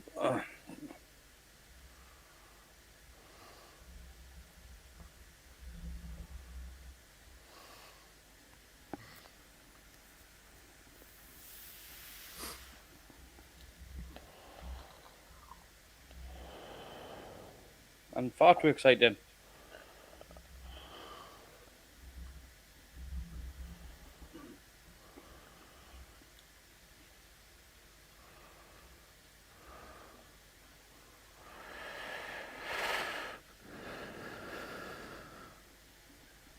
We're so glad to see you, even though we've never met you before.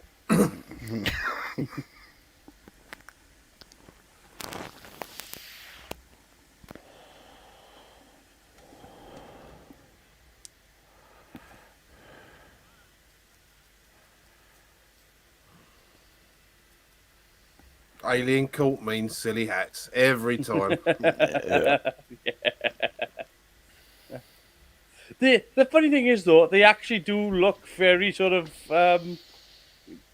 judge-like. Well, I'm not taking the P. Even our judges on Earth wear silly Yeah, that's hats, what I mean. don't they? That's what I mean. There is something very judicial about their dress.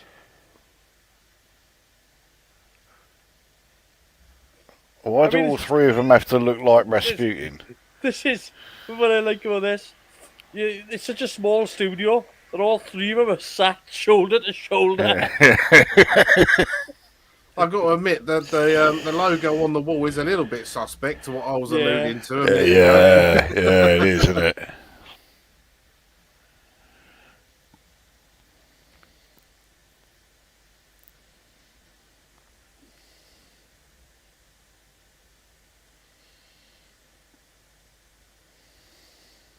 Like, if you're not going to use the rest of the studio here, I would have opened this out a little bit more. I would have pushed those walls back, put curtains in, just broadened it up, made it big, but a bit more grandiose.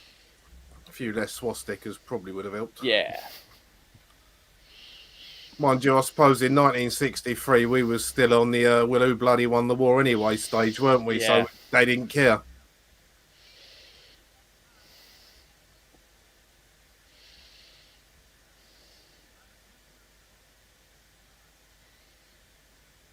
I mean, those crosses, they've even got that little thing at the end.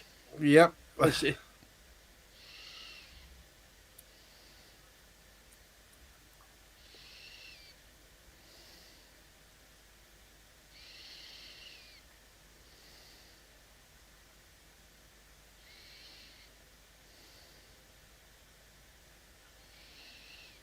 Yeah, the just swastika stickers are a little bit more rounded, aren't they?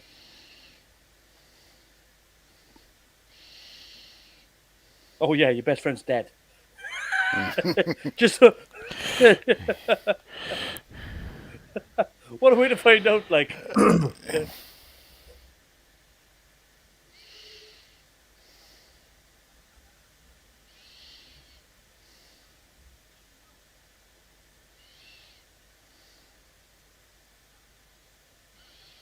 Okay, so the who took the key is one thing, but the why is very, very understandable. It's worth a lot of money. There's only 5 in the universe.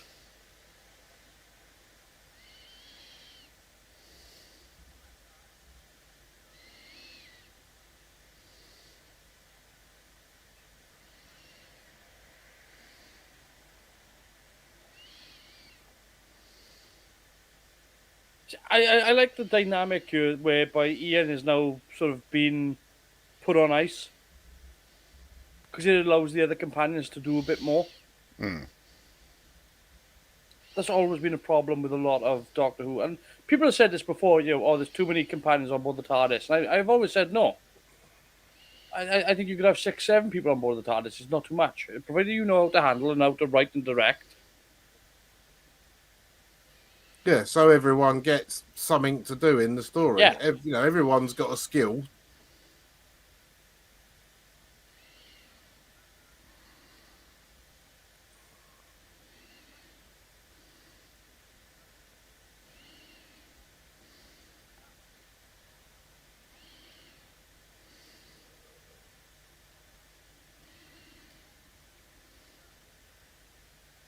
Did you search in the body?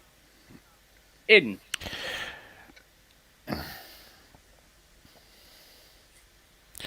Yes, it's yeah, let's leave it there, shall we?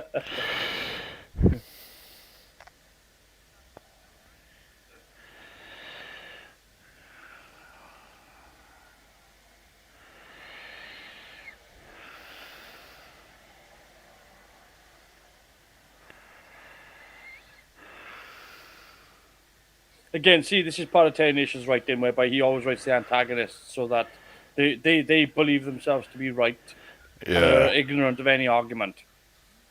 And that's just a trope of his writing. Thing is, there are actually people like that. Yeah, but it becomes notorious with him.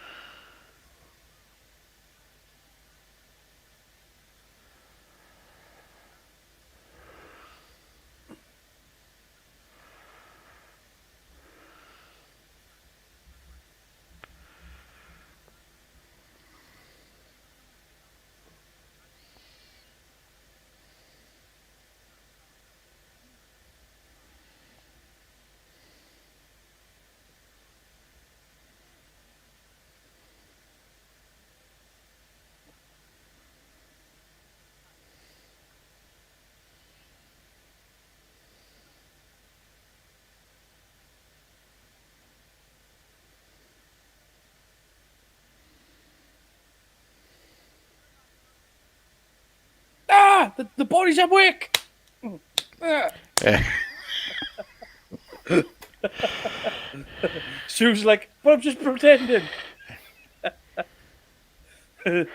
Arnold's pulling her off.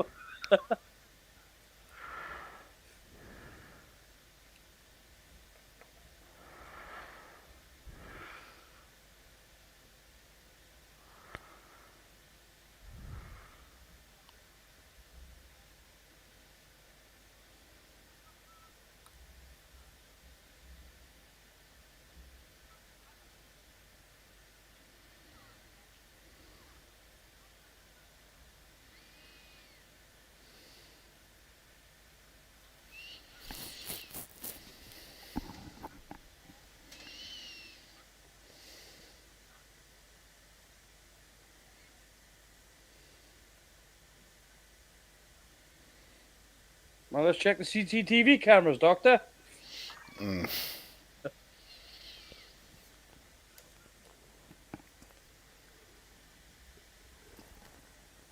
And there's the line. That's the line, yeah.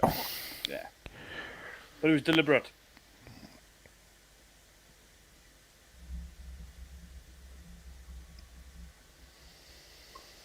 I'm not sure why they deliberately put it in. I think they just started making it part of his character. But he actually delivered it accurately because Covered a lot of things up, didn't it? So yeah. Well, to be honest, if you hadn't mentioned it as being deliberately written in, I would have just thought, okay, yeah, another one of his fluff lines, which again I keep just putting down as a character trait. Yeah. But he says I can't improve, and then he says, oh no, I can't prove, Yeah. and that was deliberate. Can you imagine when he got that script to be like, "You taking a piss out of me"? Yeah, knowing William Hartnell, that's exactly what he would have said. Yeah.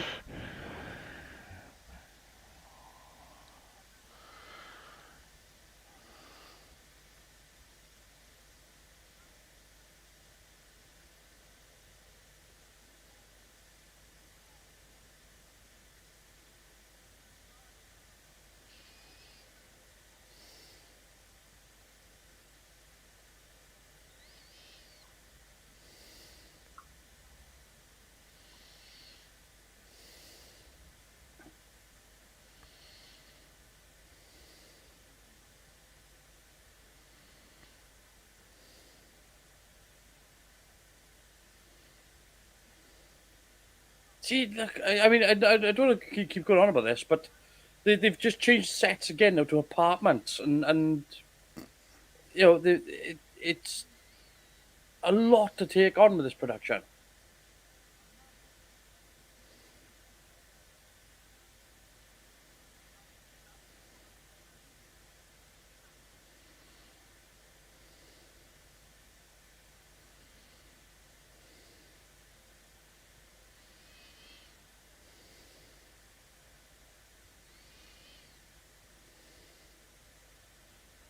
I mean, all these things that they do, like these corridors and all this stuff, it's a lot to build.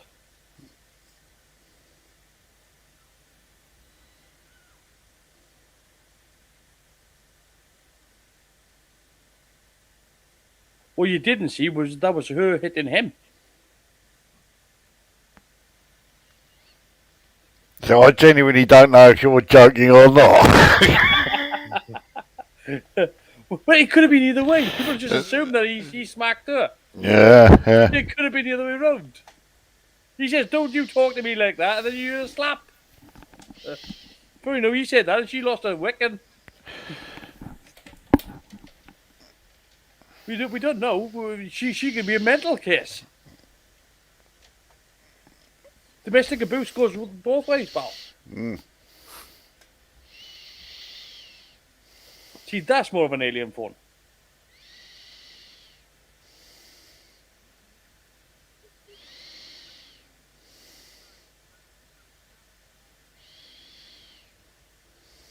I don't mind that set actually. It's a bit small, but I don't mind it. I don't mind the design. That's a goodly cape he's got on as well. Yeah, It like really works with the uniform. it's so pompous.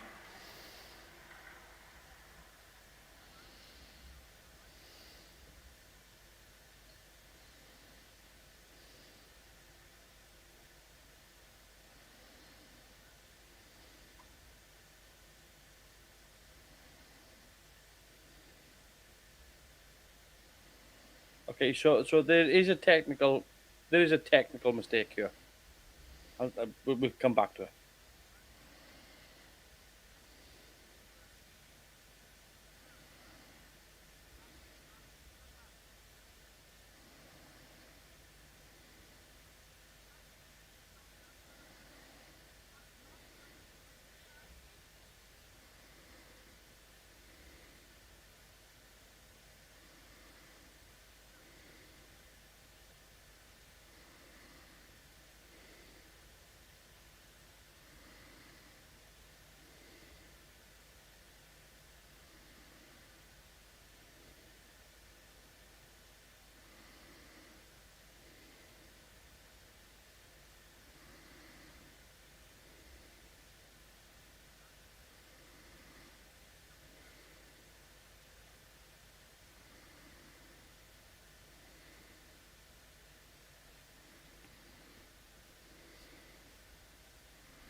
I'm gonna mildly leg it to the door. That was not the most convincing sort of break for Yeah. freedom. That was it. There was no like. There's a complete lack of emotion, and there's not enough like kerfuffle in the scene. Do you know what I mean? He didn't really try to break free. No.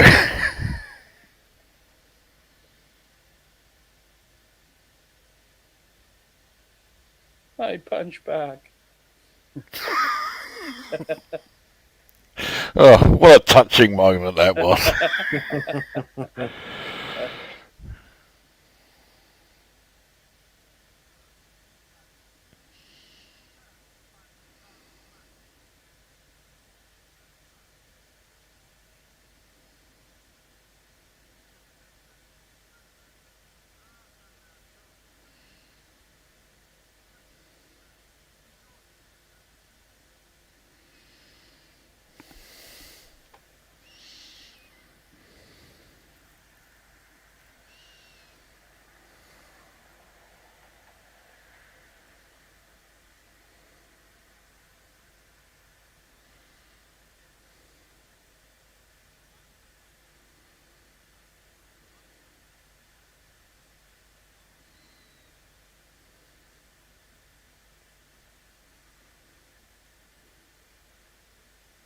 No, Barbara. Fingerprints really are important.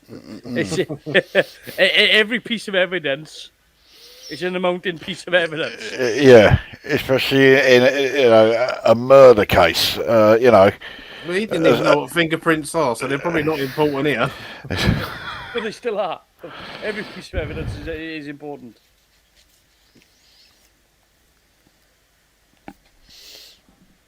Now, this is the problem with this story and how this story's been written. The prosecution has already concluded its evidence. Technically, their case is closed. Their forwarding case is closed. They've already said that, Yeah. and they're about to go back on it. To be fair, it's not our judicial system, though, is it? This is an alien world. It is, but he's already gone. But that's what I'm saying. He's already said that concludes my evidence. That concludes it. I have no more. You can't. You can't submit anything.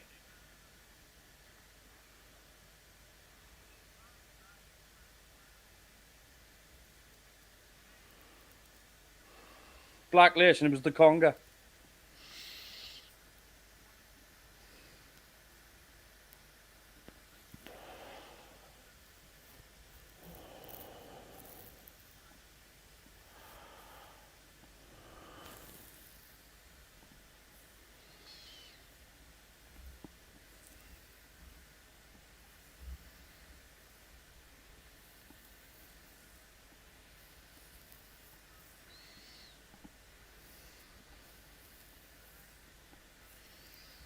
My closest statement is going to take 6 days.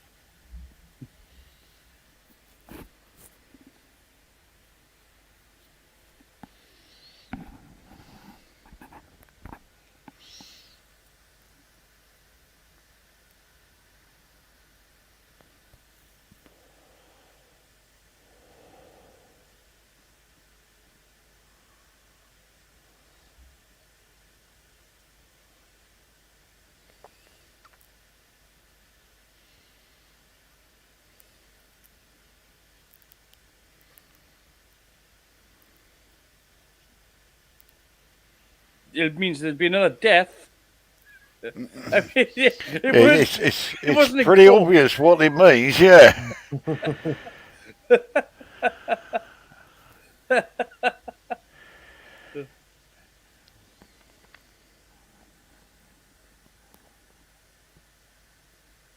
Like written in hieroglyphics or something, like, you know.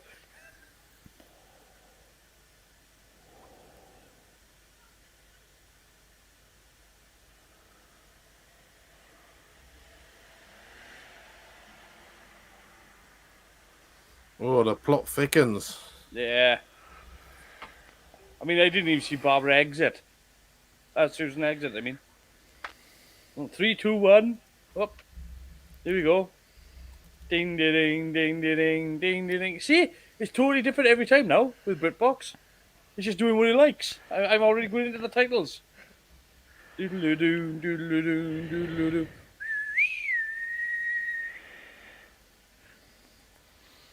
I'm a few seconds behind, but yeah, that's fine. I got Barbara holding the alien phone or pipe.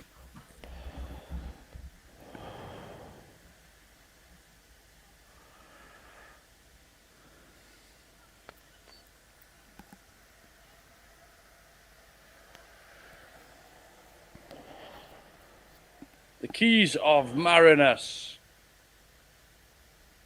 Written by Terry Nation.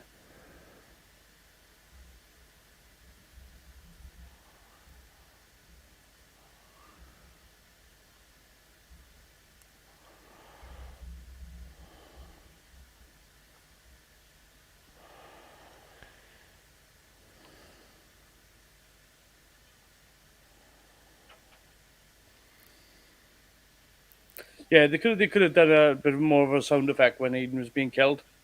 Instead of just the bright light. Didn't we get a Put slight sound in there. Nah, we didn't. No. That must have just been me filling in the gaps then. I could have sworn it was an electrical sound. No. No, I think that was just our copy that we were watching.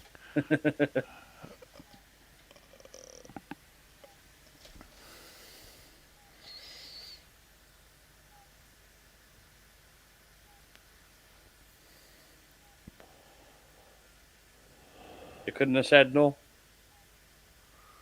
Not as dramatic, is it? No, the way he shakes his head, no. It's like he was checking a bloody corridor.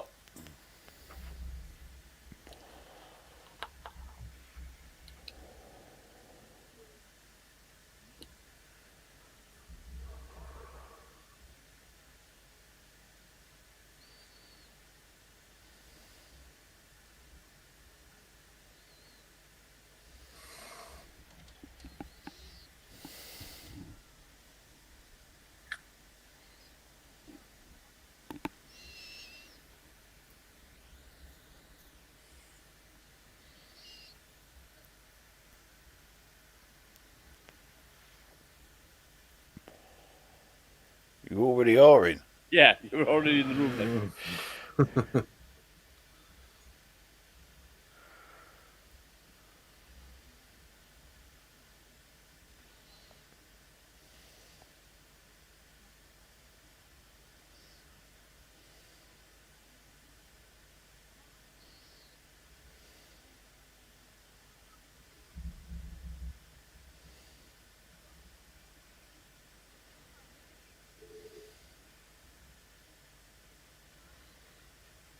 No, you could jump out the window.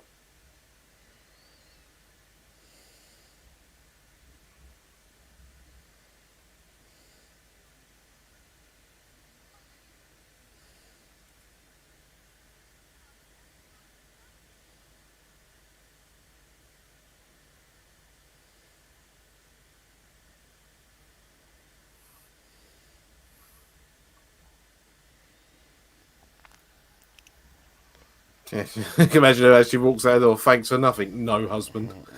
Yeah. She's faking it. Well, yeah, because they didn't say anything about speaking to Susan, did they? They did, yeah, but it was kind of obvious.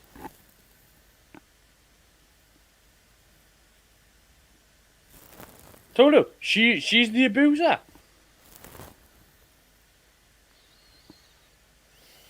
You thought it was the husband giving her a wallop, but it wasn't.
There you go.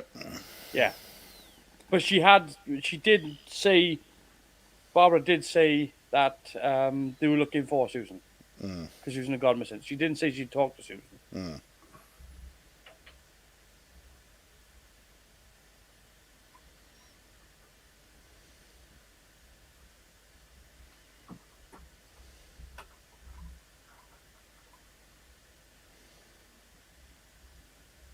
Oh yeah, we're gonna just let you kill her.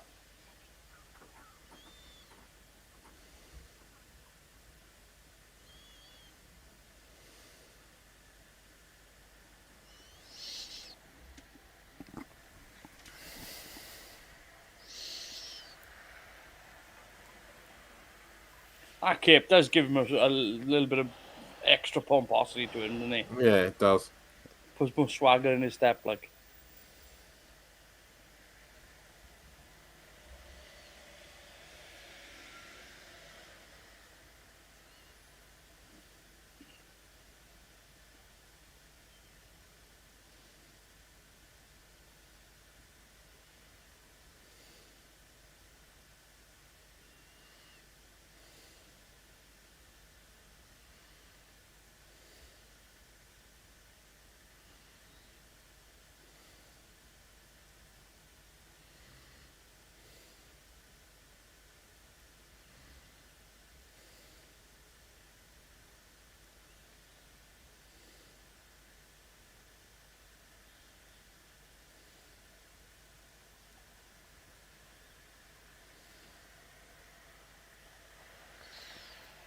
I'm glad he locked that because there was no way anyone would be able to break into that, flimsy wooden cupboard now. Yeah, yeah.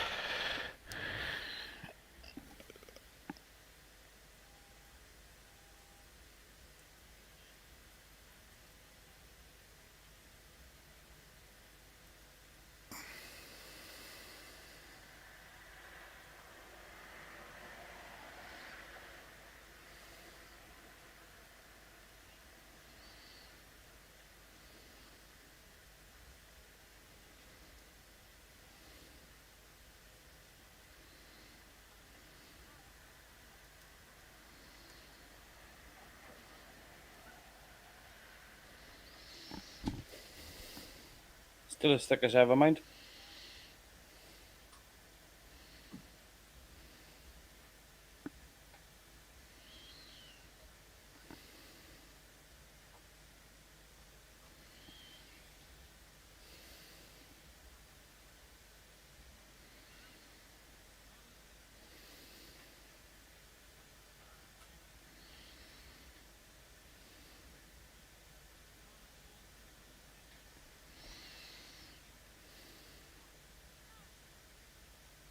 Told you she's an abuser.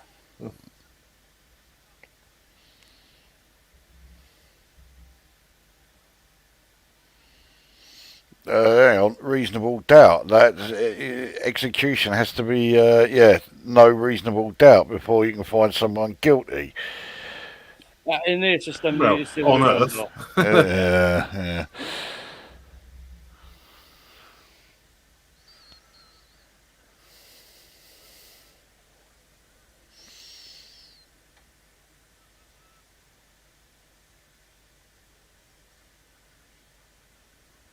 I'm not convinced.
Alien light switch.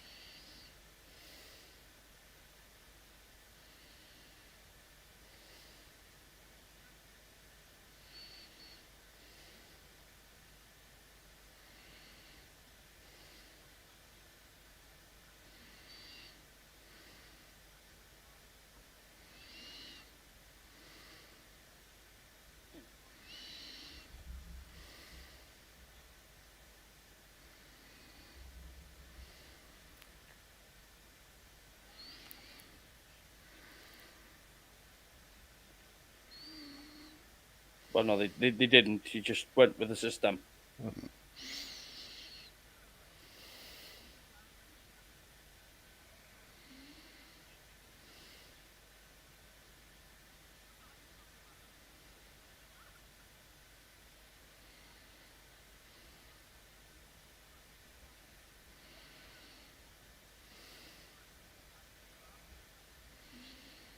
Might be useful if you took the key with you, mind. I was just thinking that. How about actually taking the key with you?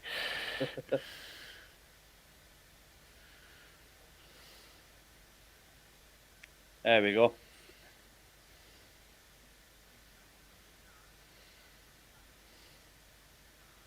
It's pretty tight. I will say this: the script is pretty tight.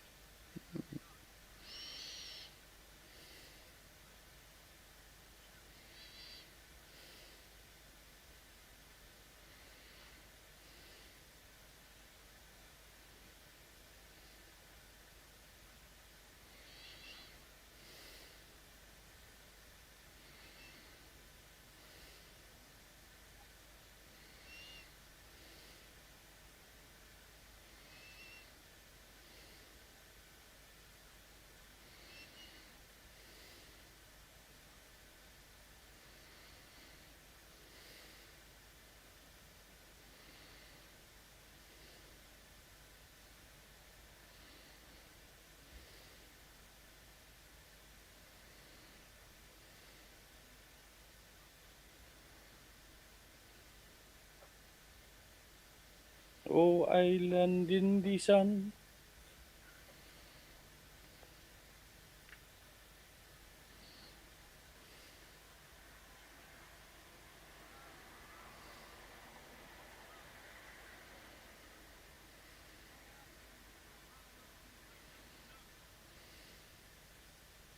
See, now they got rid of that thing off the front. Don't I look better? Yeah. Yeah.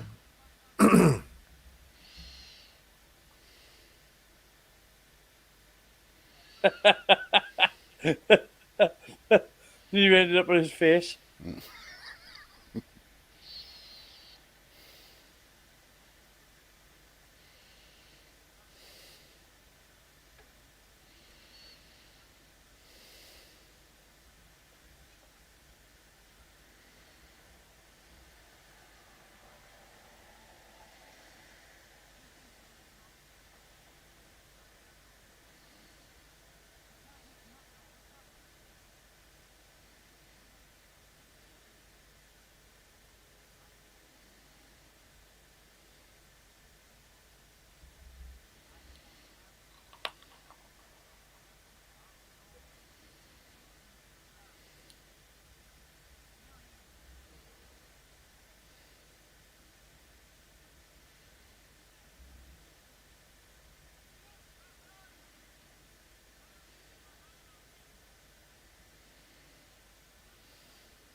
He's great when he's on form, though, isn't he, Bill Hartnell? Oh yeah, yeah. You can have a flubbering rant, and still, he can sell the irateness of it.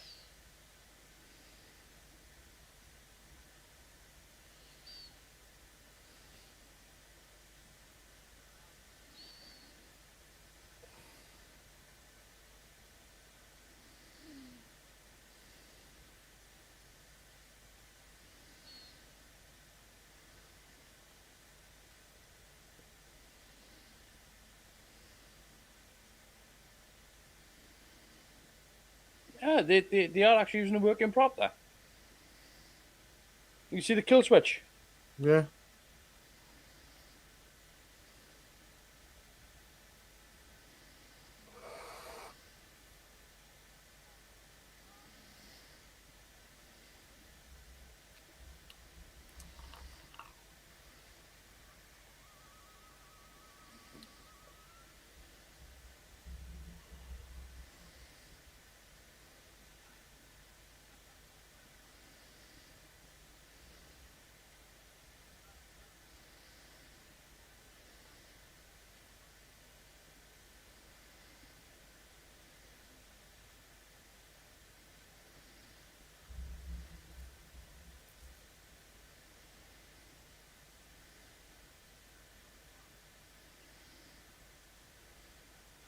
We'd already established that.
She knows the cure. Are they going to play us out?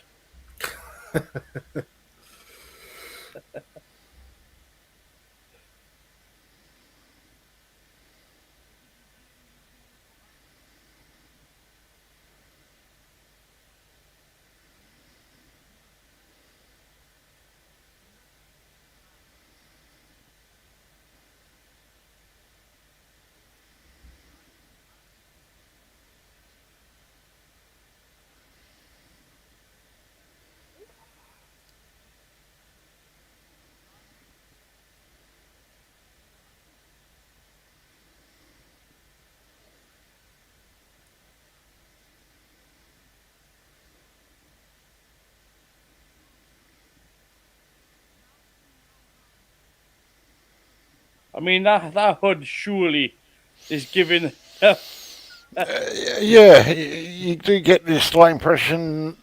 I mean, what shape is his Something's head into changed. that? Yeah.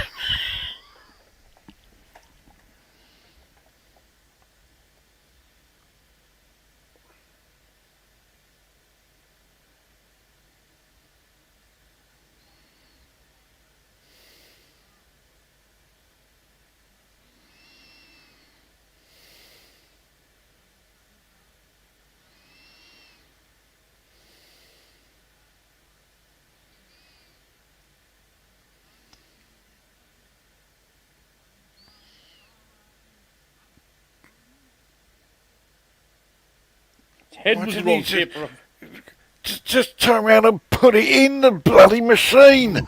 You've got the last key that you really wanted. Jeez, why do they always have to really draw it out at the end? It's the Bond Yeah. villain approach, isn't it?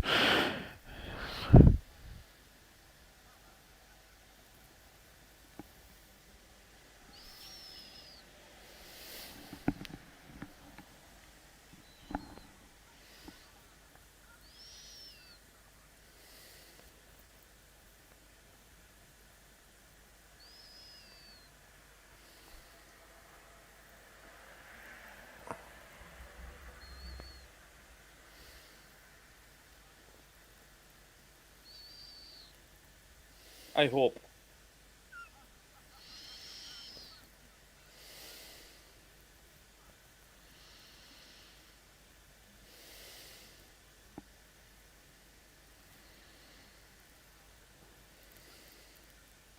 Leg it. Run away.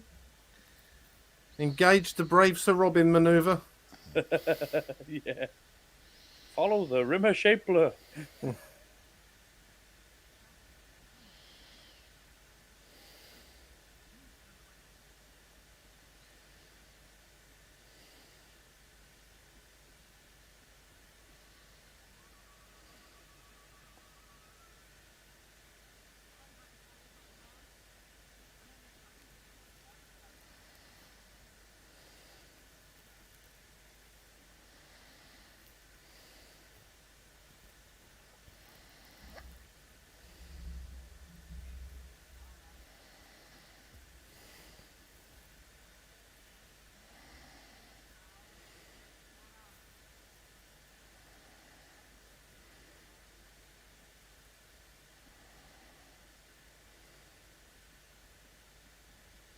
It's all gone wrong. That's not gone well.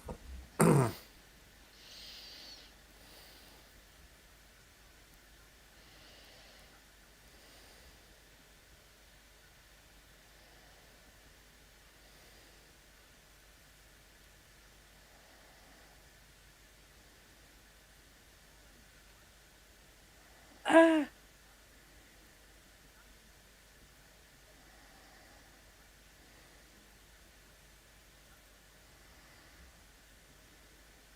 It doesn't quite go that way. It's a sliding scale.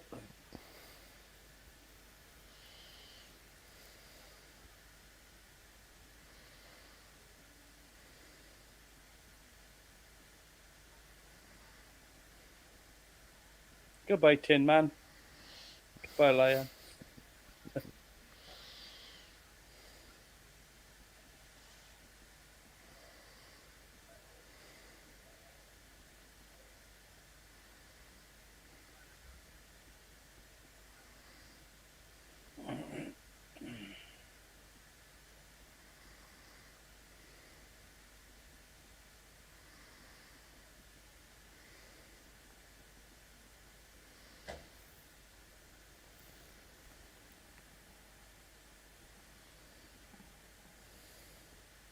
Yeah.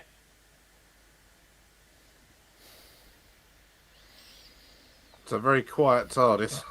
Yeah.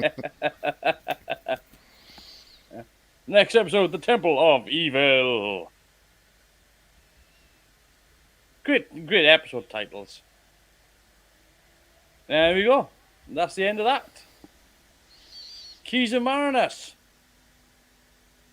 So, yeah, like I said, it's a big, ambitious story. It just was not able to execute as big as it intended, and it's a shame because I really like it. I really like the story.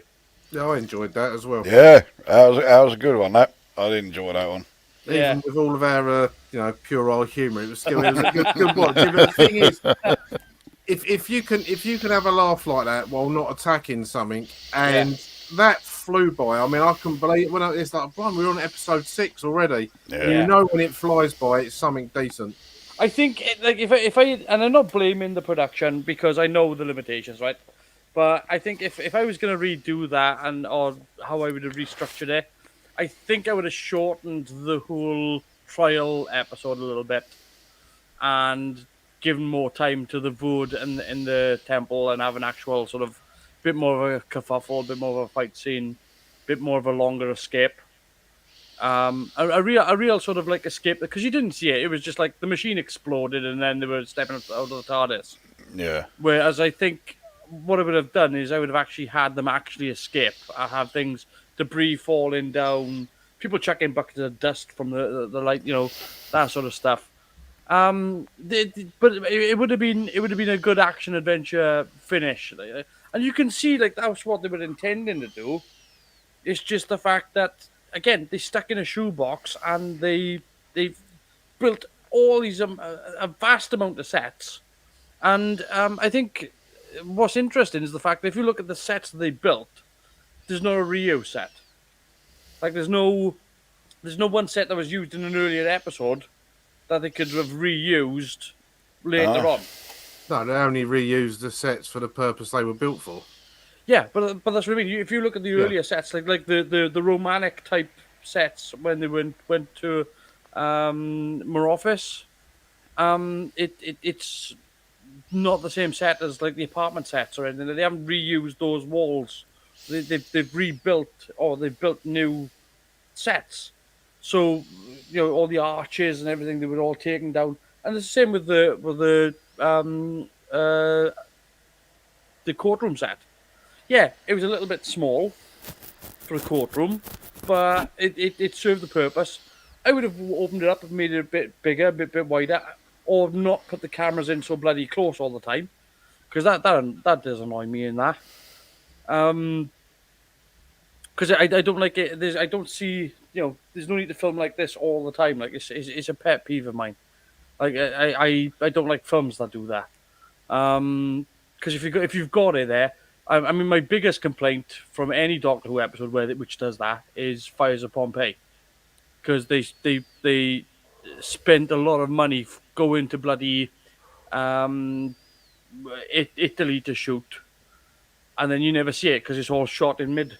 It's like you may as well have shot it in Cardiff. Nobody can tell the difference. But with this, it's like I can understand the limitations of shooting in close, particularly when you see the rope bridge. Because when you can't see where the end of the bridge is, you can believe you've got that sort of suspension of disbelief of how long is this bridge. Yeah, but when the camera then pans. Yeah, no, it should have been. It should have been a cut to the other end of the bridge and never see the two sides together. Yeah, and when Susan went across it the first time, just make it a bit longer before she says, "Right, I'm across," and then Sabitha could have done the same thing and blah blah blah. If you shoot it so that you can see the start, the first part of the bridge, and you can't see the end of the bridge, then you can have somebody walk across, but then shoot it then so that you shoot the end of the bridge where you can't see the start of the bridge, and you do it again, then you've doubled the length of the bridge. So that would have worked. But when you see it and it's like, I can reach the other side. Yeah. Like it's there,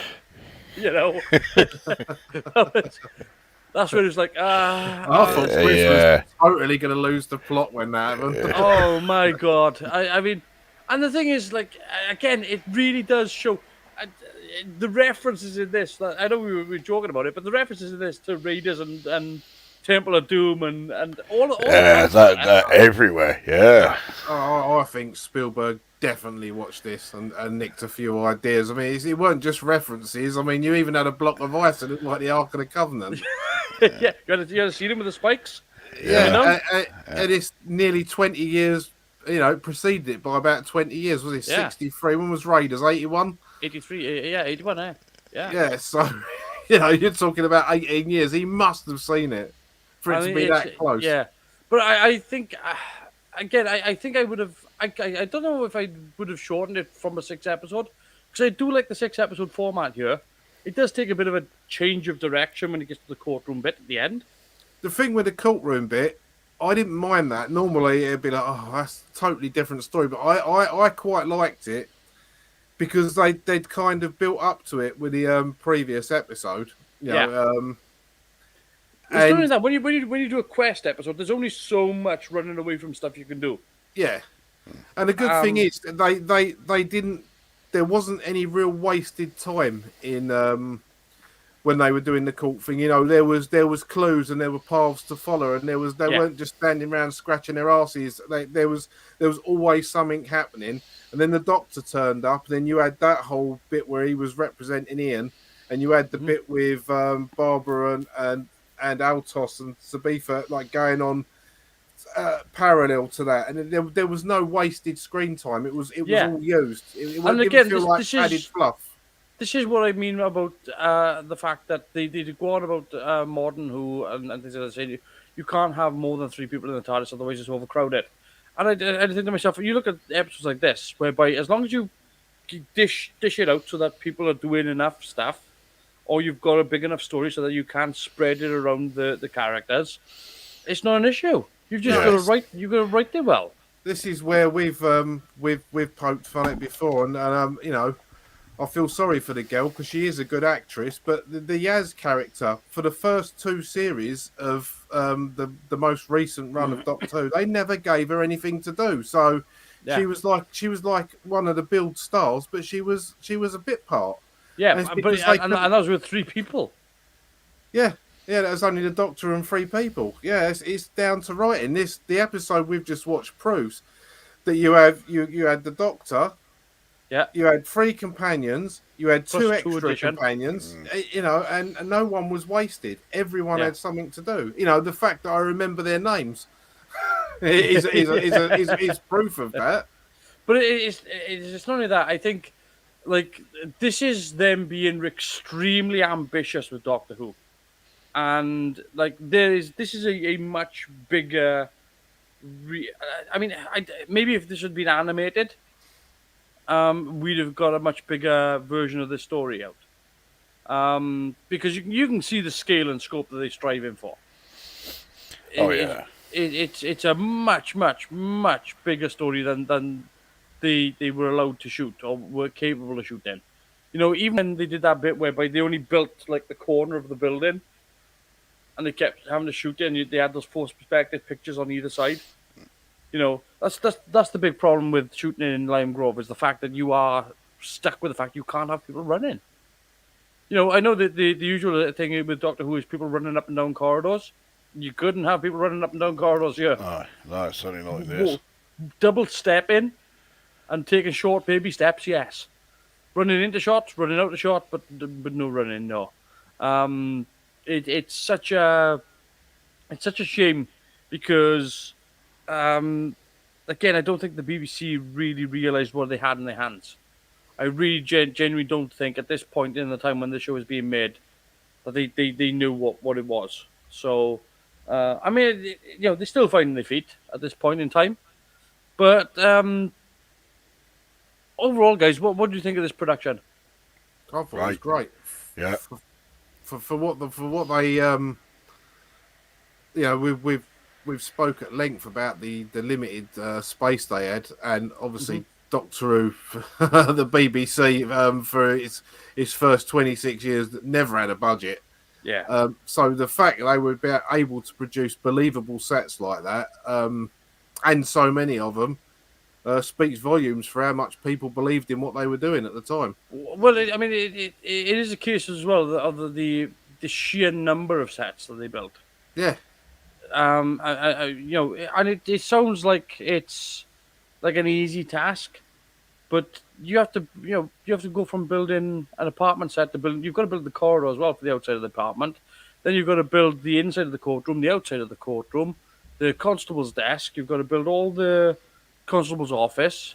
I mean, obviously the cupboard they probably just pulled out of one of the offices, but you know, the filing cabinets and stuff like that. Yeah, but you know, any time that they were doing something like sort of alien-esque, that was all stuff that.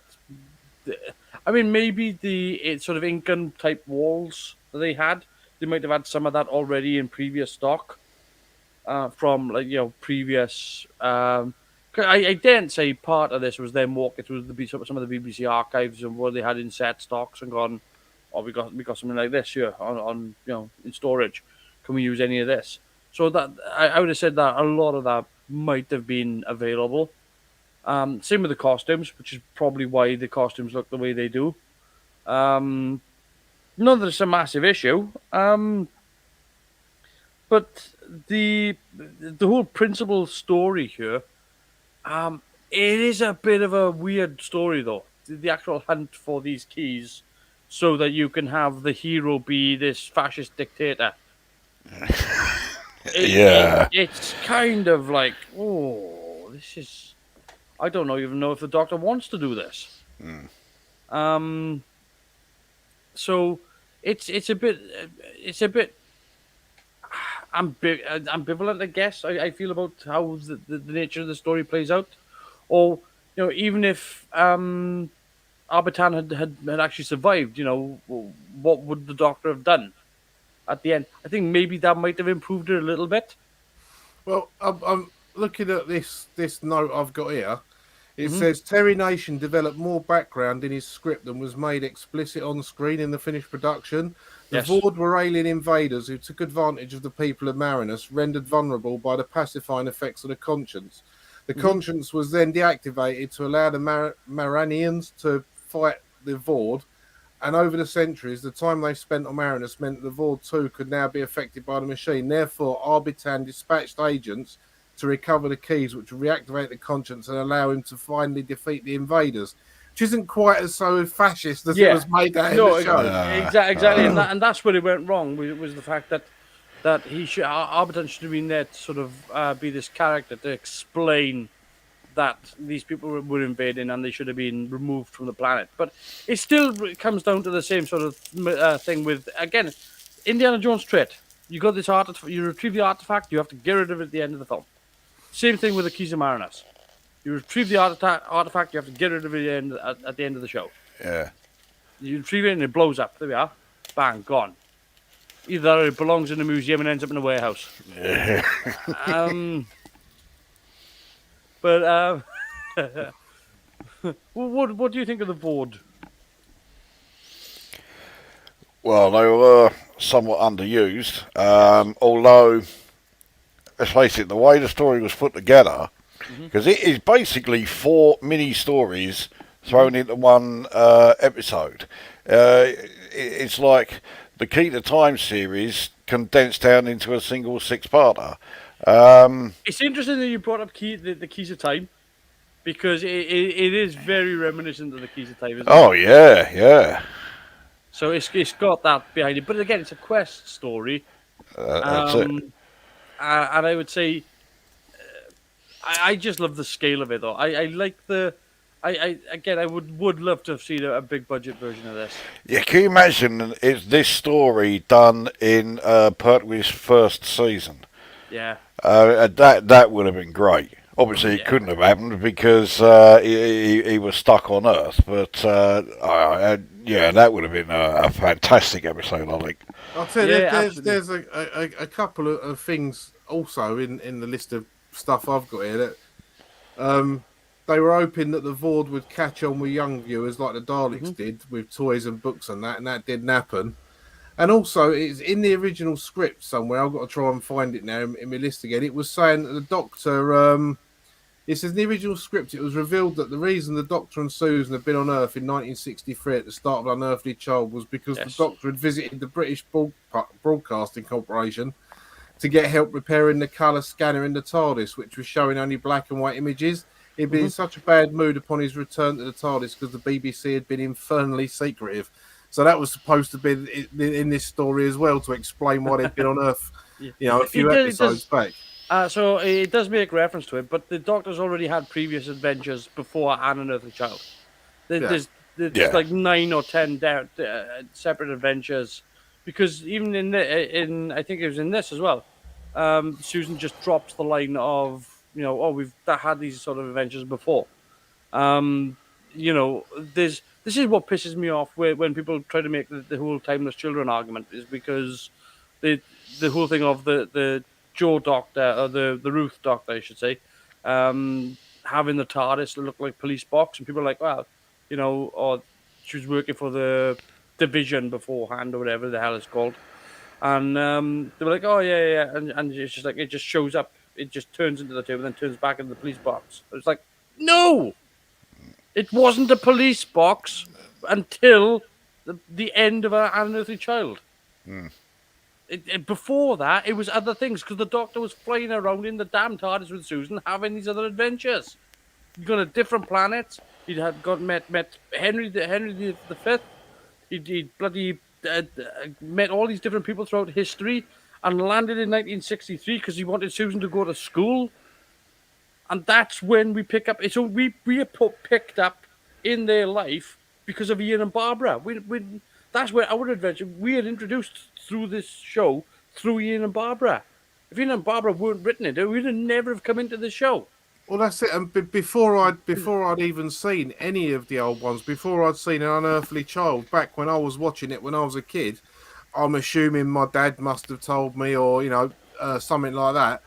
But I knew that the police box, or the TARDIS, became a police box when it Hmm. landed in 1963. Took on the guise of a police box to blend in, and the chameleon circuit malfunctioned. And I knew that before I'd even seen any Yeah, of the old episodes. So yeah. I that know, basically I makes all the know. childish children a load of bollocks. Yeah, and I know they're trying to say that didn't happen. It's just like, well, no, because they've already there were umpteens several adventures before An Unearthly Child that we're just not privy to. Because we just didn't know. But when it lands in Tortoise Lane, that's when it becomes the police box. But the Doctor and Susan had been bouncing around the galaxy for months, years before that. We just never saw it. Well, yeah, I mean, Yeah. look how old the Hartnell iterations. I mean, I know William Hartnell looks a lot older than he was at the Hmm. time, but when you look how old that Doctor is compared to Patrick Troughton, in terms of the way they look, I don't know what their actual age difference was, but Patrick Troughton looks a lot younger than William Hartnell when he takes over. So Hmm. you have got no idea how long the Doctor's been slumming it in space in his TARDIS. Yeah, no, he'd been. We all we know is that after they left Gallifrey, they'd been bouncing around for a bit. We know they'd had several adventures, because again, even the Doctor hands Ian clothing and says, "Oh, I had that from, and that was an adventure they'd had before they'd met Ian and Barbara." So this whole notion of it is just nonsense.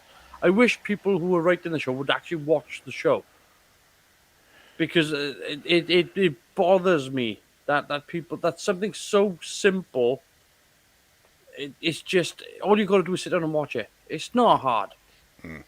It's just genuinely, it's not hard. You've only got to watch it once to take some notes. You're not going to take a lot of notes, but if you're going to try to go back in time with the story, and this is the other problem I've got with the way that they write Doctor Who now, is they're always continually trying to write backwards. It's written in the wrong direction. I don't care about how you fill in these blanks before. I want to see new. I want to see Yeah. what comes next. And that's what I love with these adventures. What I love with Hartnell's story. First of all, it's back to ground zero. There's no bravado that's been bolted onto this character. It's very, very, cut and dry. But the other thing as well is now we can all. I know we know what's coming next. In terms of all the stories that are out in front and all the regenerations that come.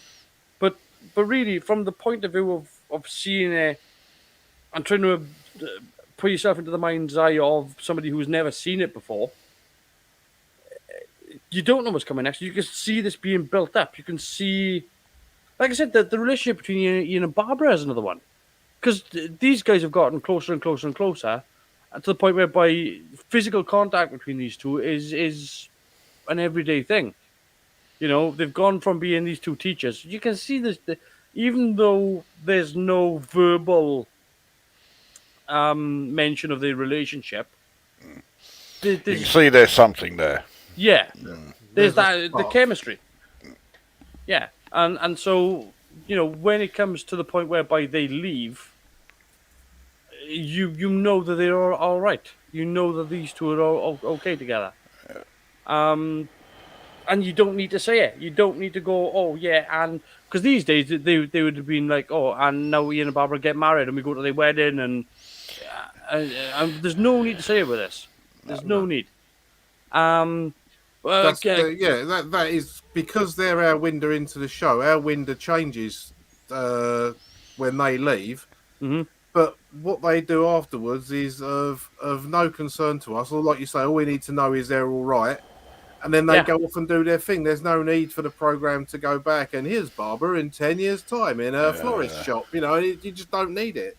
yeah, and it's one of the things that they do with the show, which it has been missing from the show, is the ability to move forward. It does struggle trying to move forward. This is one thing I'm really hoping for that they do with what Russell T Davies might do when he comes back is the fact that he was very good at progressing the show because he didn't care too much about the filling people in on all the stuff that had happened before. What he cared about was don't hold your breath, mate. well, I'm just saying, No. like he didn't he when he introduced the reintroduced the show, he didn't try to go back and do all the Time Lord stuff. I mean, he brought in the Time Lord stories with the Master because he wanted to sort of undo what he had done in terms of the Time War and things like that, or he at least wanted to address it. Um, but he didn't want. He wanted to make sure that the Time Lords were a threat now. And I think that's good. The Time Lords, because I always saw the Time Lords as very, very weak. And there's even a point whereby he wrote in Anthony Head and said, he had Anthony Head's character even reference the Time Lords and see him as sort of, what did he describe them as? Crusty bureaucratic librarians or something like that. Yeah. He described them as. So the fact that he actually tries to write in, I mean, when they cast Timothy Dalton, Oh, as Rassilon, that was a master stroke. I mean, come on. And the aggression in him and the how to make him dangerous, to make him actually dangerous as a character, was because he should be, because all the stuff that we've ever seen from Rassilon has been this sort of almost immortal, almost godlike character. Yeah, yeah. This disembodied head that would with a booming voice and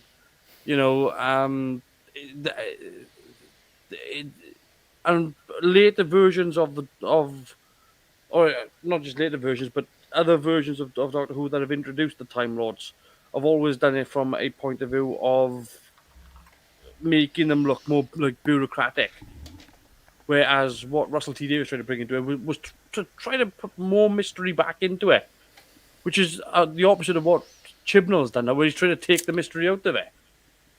And that's problematic with Doctor Who. If you try to explain the Time Lords, that's problematic because every time we've ever seen the Time Lords, they've been. I mean, my favorite version is still War Games, where these almost like godlike judges. That's my favorite version. No argument from me, mate. That's and it gives rise then when you've got characters like that. It gives rise to people like the Doctor, the Master, the Rani, people that don't want to be subjugated that way. It's you can almost see or justify the anger in these characters from it. Oh yeah, yeah. Whereas these days, by making the Time Lords almost heroic, and it's just it's underwhelming to give the Time Lords this. I mean, I wasn't it like series 12 where they introduced like Fugitive of the Jadoon, where they introduced like this Men in Black type thing with the Time Lords. I mean, holy shit! Am I the only one who's looking at the Time Lords and going, wasn't one of the doctorates of the Time Lords that they just observe time? That they don't interfere? Wasn't that the whole reason why they put the second Doctor on trial in the first bloody place? Yeah. Yeah. I mean, the whole point was that the Time Lords observe time, they don't interfere. It staggers me. It genuinely staggers me. Staggers you. It pisses me off, mate. But it's just the incompetence of it. Yeah, it's totally. And it's why I don't watch it anymore. All you've got to There's do. only so much crap I can watch. It's this simple, right? All you got to do, right? Take the Time Lords and don't touch up. That's all you got to do. You don't got any more than that. No special treatment. No. Let's do this with them. Let's do that with them. Just don't touch them. Just leave them there and back away. Yeah. And that's all you've got to do. And they stay special. No, can't do that. But back to Keys of Marinus. You were talking about the Vord. I mean, obviously, like the Vord design. Do you like the Vord design? Yeah, Once yeah, once they lost that stupid bit sticking out the top of the head, yeah, I thought it looked all right. Yeah. Although when they found the suit there, it suggested that all of it, including the headgear, was Mhm. part of this suit they were wearing when they were approaching the island. So why would they then keep it on when they were like moving around I the think place? I think there's a couple of reasons for it, and I think part of it is the fact that it's not just that the water was acid. I think maybe that the environment itself might have been toxic. So, but obviously with Marinus potentially being a resource for minerals, it's like anything else. Then you go back to that well of it's an invadable place because we've already got industry there that we can manipulate. We've already got resources that we can. It's very much sort of the similar storyline to any sort of invasion plot. You know, Independence Day fell on it, all of them. Yeah. It's the same sort of thing. So I don't mind that. I do like the fact that the it's now been shoved into Doctor Who canon that these people that were being controlled by machinery and so on, and the downfall of it is that they end up as Cybermen. A Cyberman, yeah. That to me is like, come on, that's. I'm so glad about it because it's nice that things don't have happy endings. Particularly in Doctor Who, it's one of those things whereby not everything. The Doctor can work hard and try to save these things, but you can't save everyone, and it's part of the Doctor Who storyline of you can't be saved. I'm sorry. Well, that was something that I liked about the Sixth Doctor era is that with that he was focused on making sure that things were right and things were as they should be. And right doesn't always mean things Yeah, end up being all good and all nice and yeah. that. So that was one area where I thought the Sixth Doctor actually works. And there aren't many areas where he did, but that was It certainly is one. it is a downer when you've got to try to write the story whereby the end result is that and they all die and they all end up in this particular situation. Or it's not good, they descend or they crumble or they become extinct or whatever. I would mention Fires of Pompeii earlier. It's one of the brilliant things about Fires of Pompeii. That end scene in Fires of Pompeii where it's like I can't save people. They have to die. History has dictated that they must die, and I can't change that.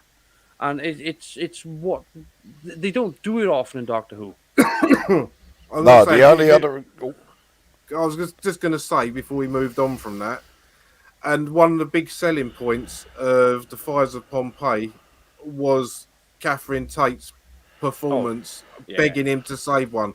She yeah, sold that so well. So, and that's why that worked. Go on, Chris. yeah. Sorry, mate. no, all I was going to say, the only other example I can think of where they did anything like that was the ending of the massacre, Mhm. when Stephen storms away because he wanted someone to be saved, and William Hartnell was saying to him, history says these people have to die, and I Yeah. cannot interfere. I Well, cannot change that. I mean, they did the same thing with Adric as well. Adric couldn't die, Yeah, yeah. and that's why I bloody hate Hellbent because when the moment that the Doctor went back through time and saved Clara, stopped time before she was able to, I was like, so he could do it for her, but he couldn't do it for Adric. What's that tell him? Yeah. I mean, you could use the time scoop. Oh, could he? Could he now? Well. Think about it. It was Adric. I I mean, you've yeah. answered your own question there, really. Yeah. No, but it does. It bothers me because it tries to. The thing that I always liked with the classics, with the Hartnell era as well, particularly with Hartnell, Troughton, Pertwee, was that there was this vibe of this is reality. This is how it is. We're not telling you. We're not wrapping up in cotton wool and saying everything will be all right. Everything will be safe. It's not saying that. No. It's saying look, we will survive, but we're gonna have to live with this. And even if they did save a society from a Dalek invasion or a Cyberman invasion or whatever. It was the aftermath that when the TARDIS left was like these people got to pick up the pieces now. Yeah, yeah. And you always had it was always a sullen, somber vibe when the TARDIS left. It wasn't a happy ever after. It was very rare you had a happy ever after. No, that's right. It was these people have now survived here. Now they've got to pick up their shit, and that's why you hardly ever. That's why I like when we would get the odd return story. Where they would go back to a particular place, or they would. I mean, that's what gave rise to the unit, for crying out loud. Was the fact that they encountered these creatures before, and then Lethbridge Stewart, and then they ended up setting up a unit because things were left in such a disastrous situation. So unit was formed. I don't think they've done that with another world, though, have they? I can't think of another world whereby they've gone back and now the military have taken over. Peladon. Well, the military didn't really take over there, did Well, I mean, the Ice Warriors were there, weren't Yeah. they? But it was again a sort of it was like a splinter group of them, wasn't it? They weren't actually part of the Federation or whatever. they? Yeah. But I think Peladon might be the closest you get to another example of that. I'm trying to think because I mean, again, they don't really do return stories that often, so. No. I mean, but it would be nice for the Doctor to return to a place whereby he was like, we managed to save this place from an invasion, and go back there, and it's just become this dictatorship with, and to have all that in place, with these huge armies and so on, and to have things go like, oh no, we've saved this planet, but to save the planet, we've had to become a fascist society. Yeah. That would be a nice thing to do, just so that you can make commentary on it. It's like they don't do it in the current load of specials that are coming up next year or whatever, because they'll go back and it'll be a military dictatorship, and by the end of the episode they'll all be vegan and planting trees. Yeah. So it's just the way it is at the moment. Yeah, but you know as well as I do, Chris, the second we mentioned something, it showed up the next year. Yeah, it has, isn't it? Bugger. Yeah. Yeah. We've got form on that, Chris. That's about 3 times it's happened. Oh joy! Well, you put the kiss of death on next year's Doctor Who, then, haven't you? It almost paid off when Sacha Dhawan first appeared as the Master. The previous, I don't know, it was about 6 months to a year beforehand. We'd done a story. We'd done the whole thing of because we'd done the 11th season, didn't we? Yeah. And we got to the end of that. It was like, well, what would we do with the 12th season? And we started throwing out ideas. And we both said we want the Master that actually kills people again. A cold bastard. And then that episode where he reveals himself as the Master on the plane, and he uses his shrink ray, and he's just like bang, bang, bang, and he's killing people and just putting them in matchboxes and that. And we were like, yes, and then they ruined it. What was it? I said, and he don't want to just kill people; he needs to kill a planet. At the end of the episode, they go to Gallifrey, and Gallifrey's dead, and I'm like, oh my god. What have you done? What have I done? But it was just, that's what it was like. Who's watching these videos? Like, Yeah. But it's one of my pet peeves with Modern Who is that they try to give everybody happy endings, and so they play on these emotional beats then with like the companions to give the companions this sort of like make the audience cry. I'm sick of people crying on the TARDIS. I'm sick of all that. I mean, I don't watch a lot of the new Who stuff, and I stopped watching it long before you two had enough of it. I just got so sick of all the sentimentality, and it was so overdone. And I mean, I was just saying, it was getting to the point where you had an episode which is 45 minutes long, let's say. The story's over after 25 minutes, and the next 20 minutes is just all this sentimental guff. It's close to taking up half the episode. It's like, come on. Anyway, that's my rant done. Yeah, but it's with, like, for example, if you had lost, like, say, somebody like Ian or Barbara in this, you can imagine that Barbara would have been down about it. It would have been like you would have had it would have been quite emotional because I do find their exit emotional as well. I Oh do think that yeah, but it's not like it's emotional because they're trying to make it emotional. It's emotional because they are leaving and they're happy and you feel happy for them and And it's they're also home because and you care for the characters, and it yeah, hasn't been foisted on you. yeah. It's a care that you've come It's the about for same. yourself. It's the same thing that we had with the Green Death and Joe Grant leaving.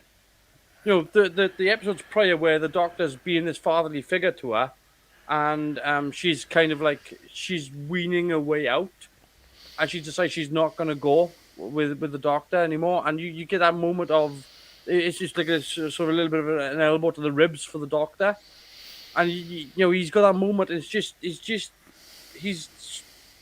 he's almost stunned for a moment because he's losing it. And then he goes, right then, moving on. And then he picks himself, like literally almost instantaneously. And you almost feel bad for him that he does it. Like that he can't feel that sort of, you know, Joe's leaving.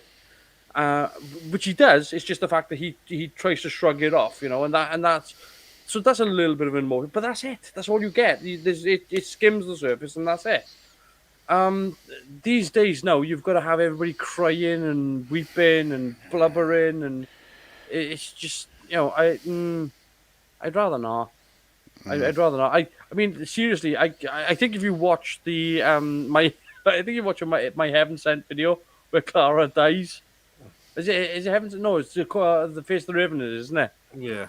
I think if you watch my Face of the Raven, I'm literally sitting there going like, "Kill the bitch! Come on!" You're like, it takes forever. It takes forever for her to die. And I'm like, just kill her. yeah. Just do it. Yeah. I'm not I'll tell you attached what to the this character. I'll tell you what the turning point was. She was nice to look at. I'll tell you Yeah. what the turning point was for me. I watched. I carried on watching it, but the turning point for me was when Rose left, and you had that bit on the beach where the Doctor's bit ended, and it goes back to him in the TARDIS, and he's got the tears running down his face, and that's when I was like, "Oh, don't!" Yeah. You didn't even do that. You didn't do that for Joe Grant. Tom Baker, didn't do that for Sarah Jane With Smith. Sarah Jane, yeah. It was like, well, you've got to go. I've got to go to Gallifrey. I can't take you. And he wasn't upset. All of a sudden, we've got this cry. And don't worry, I thought David Tennant was a revelation as a Doctor. I thought he was really good in the part. But that bit in the writing where she goes, it. I was starting to get fed up until Catherine Tate turned up for that one series she did, where she basically there was no illusions of fancying the Doctor or anything in that. No. She was just his mate, and that was so much better than having her like fawning over him and that. And yeah, of course it was. Yeah, and it was just like they were just two friends going off and having a laugh. I And that couldn't was believe it. it. I mean, I knew she was all right in the Christmas special. When they announced she was coming in as a full-time companion, I was like, "Oh no, not Catherine Tate." I mean, she's done a Christmas special. Yeah, same here. But she was amazing. And yeah, she's been one of the best companions since they rebooted it. The whole scene. So the whole scene where they first meet in the adipose. Yeah. That bit with them in the window. So apparently, there was a little bit where they went back and forth, and that was it. But they did it for so long that the director said, "We're leaving all this in. We're not cutting any of this out." Because they just went on and on and on and on, and they were just like, none of this is scripted. This is all improv. So it was just like, they just left it in because it was just like, this is too good to cut, and that's why you get that whole scene like. And from what Chris was saying about all this blubbing and that, I think that's the only time I've genuinely felt sad and had a bit of a burn in the eyes watching Doctor Who was when they had to reset Her brain, yeah. reset her brain, and she was back to like she was before Yeah. the Christmas episode. It's like, oh, you've just turned her back into a fucking into a chavvy idiot. And it was so sad because she'd come so far. And it's like, oh, you've turned her back into an Essex girl. No Yeah. offense, Chris. No, it's still like You can't offend Essex girls, you know. Yeah, I mean, the thing with Donna as well is the fact that she was so um she was so like, I don't want to say in your face, but she was like she She was, knew that she was getting into things. she was an honest character, and what you saw was what Yes, you got, and she yes, played that's that exactly well. it. Yeah, yeah, exactly. So when she saw an alien, that was just like, what the hell? She would say that, and the doctor would be like, "No, don't do that, don't do that. That's embarrassing." You know, but it was natural. It was natural and normal, like and I think that's what she brought to Donna actually, and given the fact that Catherine Tate knows absolutely nothing about anything, um, it was part of the character. It was just the fact that um, eh, she introduced this honesty to the character, which is something that a lot of companions don't have. Like even now, when we were watching, Keys and Marinus there, there's a lot. I think uh, Donna's a lot like Barbara in some ways, but not as smart as Barbara.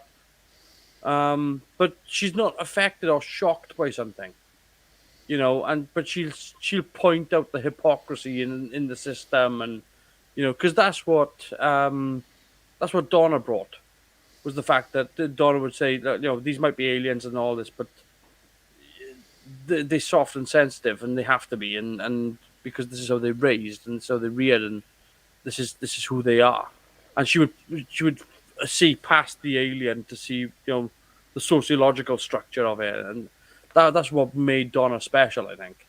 And you get the same sort of thing with Barbara here. Barbara was pointing out, sort of things about architecture and so on, and saying, oh, it's built in this sort of way, and this.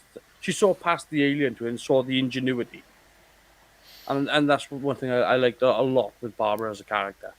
To go from, and again, the big downfall, particularly in Keys of Marinus here, is the idiocy of Susan.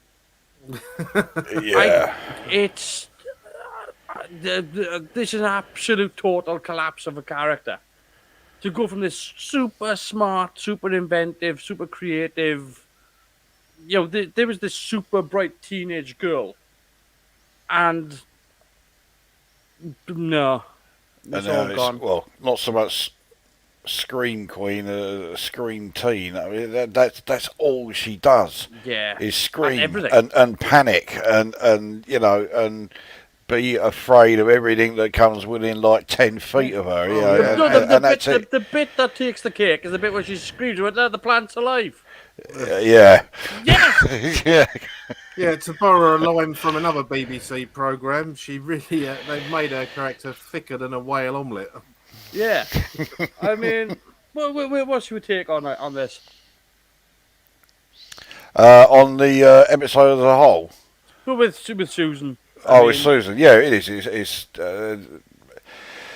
the potential was definitely there when you saw an unearthly child, and like that, it's gone because even from the second story, from the Daleks onwards, it was like, well, where's the the super bright, super intelligent child gone?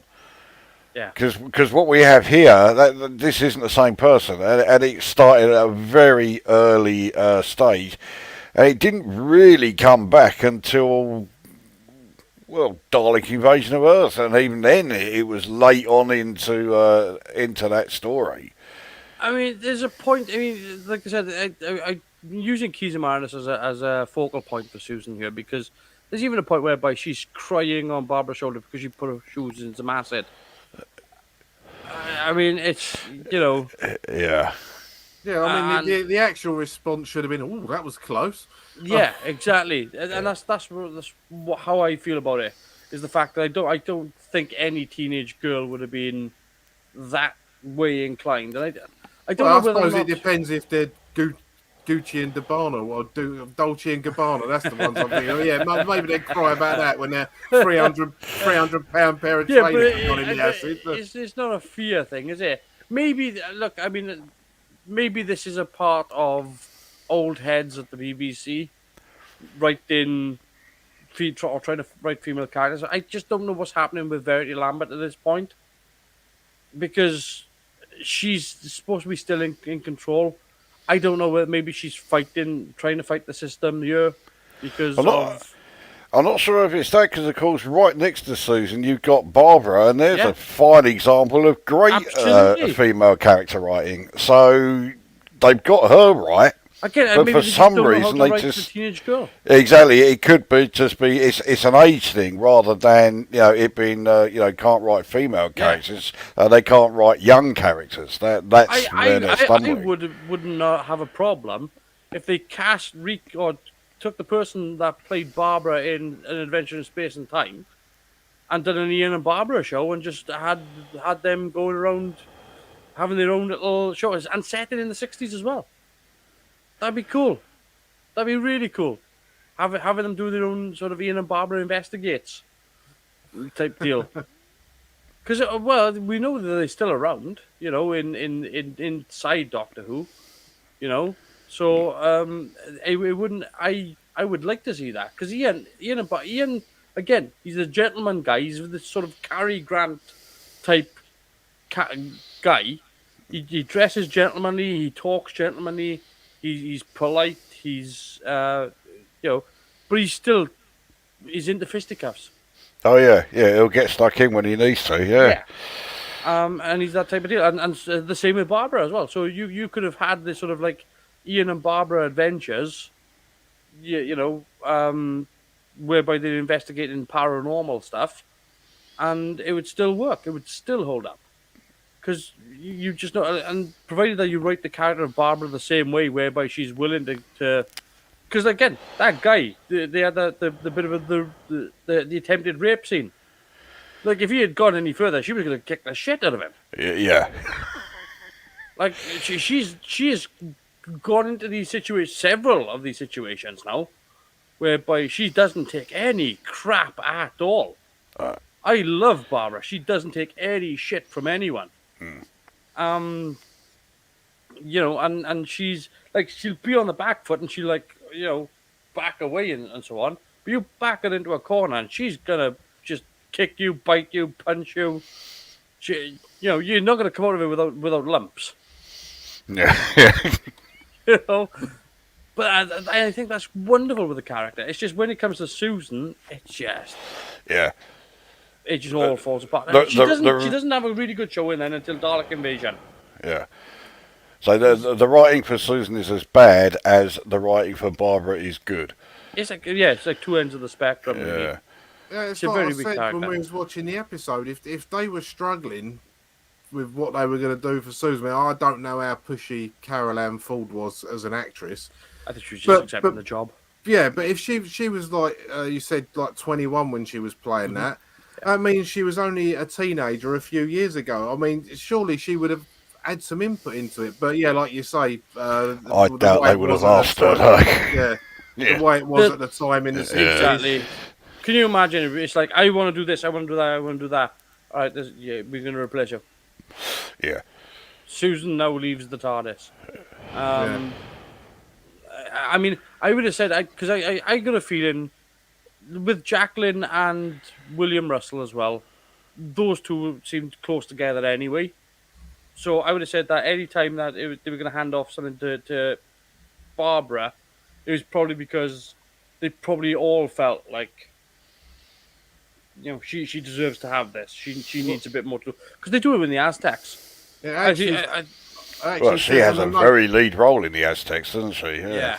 It actually says on the notes I've got here that Carol Ann Ford was displeased with the portrayal of Susan in the serial, as she felt that she was written like a child, describing her character as pathetic. So she wasn't happy about it. Yeah, I can totally believe that. Yeah. Because I'm not happy about it.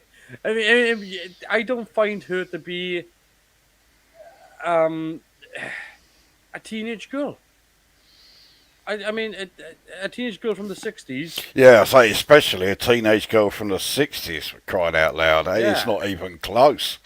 I mean, like she's 21 at the time. My mother was 23 when this was being made. So, um, it's so she'd have been about the same age bracket as well, and it's just I don't find what they do in that time period as well. She's it's supposed to be like 16 years old in school or just leaving school. And she's an alien as well, so it's not just the fact that she's a 16-year-old girl. She's an alien. Um, so she's already got more experience. She's already had adventures in the TARDIS beforehand. So she should be, if anything, she should be a bit more risk taking, not scared of everything. Mm. You know, he's alive. Yeah, How? yeah. I mean, Yeah, how can that possibly, sort of startle you? yeah. Have you ever watched Scrubs? Oh, I've seen a few of the early ones a long time ago. Have you seen the episode whereby the guy's pretending to be a corpse and he's in the elevator and like he moves and the girl screams and she picks up a fire hydrant and beats the shit out of him with it. that And it's just I've like not seen it, but yeah, I want to now. Yeah, and it's just like it's like what are you doing? It's like he's alive. Then why were you doing it? yeah. It's the same thing. It's the most ludicrous. Like they scream at the most ludicrous things, and it's almost a trendsetter for people like Mel. Then unfortunately, what Susan does, she embellishes on, leaves an indelible mark on female companions for Doctor Who now, for a very long, right up until Ace. I mean, for every Sarah Jane you get, and Leela as well, you get these Yeah, characters that got to scream at everything. Like yeah, it happened with Joe as well, because Joe was a roller coaster. Every time Joe did, and I got a lot of respect for the character of Joe Grant, because I think I do like the character of Joe. She's very sort of laid back, very sort of what's it, hippie attitude. She's very sort of into her mushrooms and so on. Um, and very sort of going up the Amazon and saving the rainforest and all that type of deal. And yet she will lead just openly just scream at something because it's not pretty to look at. Like, thank God she didn't come around here. She'd have been screaming at everyone. It's. But that's the nature of these things. I mean, even Sarah Jane, unfortunately, is victim to that in some of the writing. And I like Sarah Jane a lot. I think a lot of people would probably rank Sarah Jane as, if not the top, but one of the top companions of all time. I think a lot of people would put her as the top companion. I would. It depends. I mean, it depends on who. For me, it's Jamie. So, I think Jamie McCrimmon is a really strong companion. Oh, 'Cause you Jamie really, you yeah. really will go for anything in a skirt, wouldn't you? It's not that there's a loyalty to Jamie McCrimmon that's vacant in a lot of companions. Like, Another companion that got the short end of the yeah, stick at the end of his yeah, time as well. Another yeah. one that was brain wiped. Mm. But again, he was completely loyal to the Doctor. If the Doctor said you don't do this, you don't do it. Mm. And he would stick by that, and he put his life on the line for it. I think with Sarah Jane, they again it just comes down to the fact that when it depends on who's writing women, and I've got to be honest with you, like some of the female writers are sometimes guilty of it, of writing women badly. Um, and we've had this several times. Um, so you know when it comes to like characters like Susan, though, I mean, she just has this really bad outing, and it doesn't do well. It's only when she meets David is when her character really picks up and changes direction, sort of like lands on her feet. She does land on her feet, but um, I think the next time we see that and is the five. Is that the next time we see Susan? Is the Five Doctors? After Dalek Invasion Earth, yeah, they is, yeah, Yeah. Five Doctors next. Yeah. So that's a bit weird as well because she's walking down the street and it's like contemporary England. And she was like left in 2153. So I'm thinking to Yes, myself, what the hell yeah. happened? Well, there are a lot of plot holes in the Five Doctors. Let's face it. Yeah. There's a great big swirly thing picking them up and plucking them out of time, isn't there? So there is that explanation as well that's dragged her to where she is. So yeah, I mean, there's a couple of retcons I think I would like to do. I would like to bring back certain people for Doctor Who. I would like to bring back Mel because I would actually like to do an actual bloody story with Mel to give her a proper bit to do where she's just not melting my eardrums. Yeah. Um, I think I would like to bring back Ace because I don't think we got a proper ending to Ace. I think we No, not at need all. closure on that. I'd like it to be a late night one though, so she really does speak like someone from East London and not say "oh fiddlesticks" a lot. But I think like with somebody like Ace as well, I think Which, I think I'd like to write the character as frustrated and angry, like as if somebody who's been dumped. Do you know what I mean? she was a bit like that in some episodes, Ghostlight and Yeah. Curse of Fenric. Yeah. There was Oh, certainly. her attitude in Curse of Fenric's brilliant.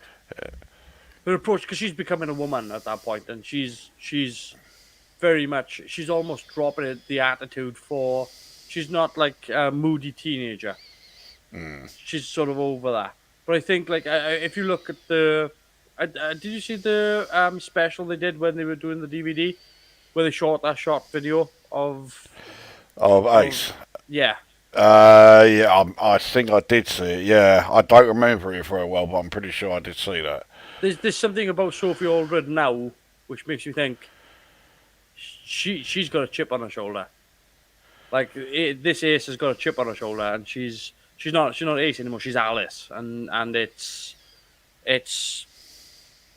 there's something there. There's something behind of the Doctor might have had to leave to go off to do the Time War or whatever. Or As I say, so would you say it's implying that she and the Doctor parted not necessarily on good terms?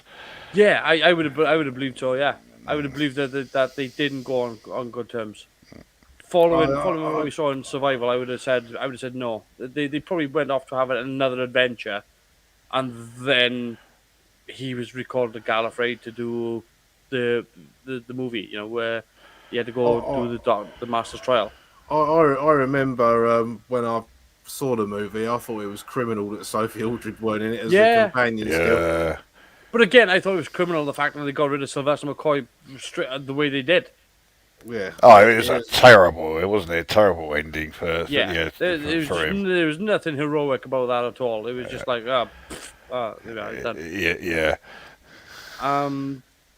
But yeah, I mean, to me, it was a case of I would have absolutely I would definitely think that Ace left on bad terms. Just because of how it plays out, and I think that's much more of an interesting story anyway to go back to. That this is a relationship that's crumbled, that was looking like it was going in the right direction, but just crumbled and fell apart, and now it has to be put back together. I think that's a much more interesting story than going, oh, everything's happy and hunky dory.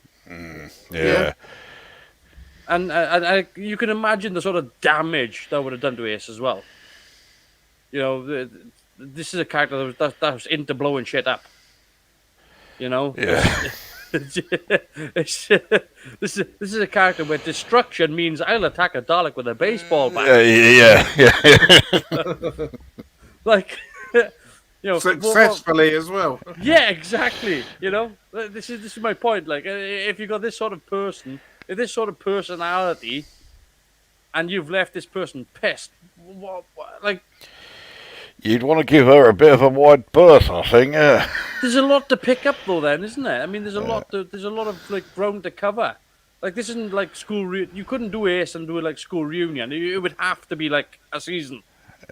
You'd have to give this character time, because I mean, if you look at what they had originally planned for Ace, was the idea that they wanted her to become a Time Lord. That was the whole thing of her being under the wing of the Doctor, was the fact that he was guiding her to become a Time Lord, and obviously that didn't pan out. No.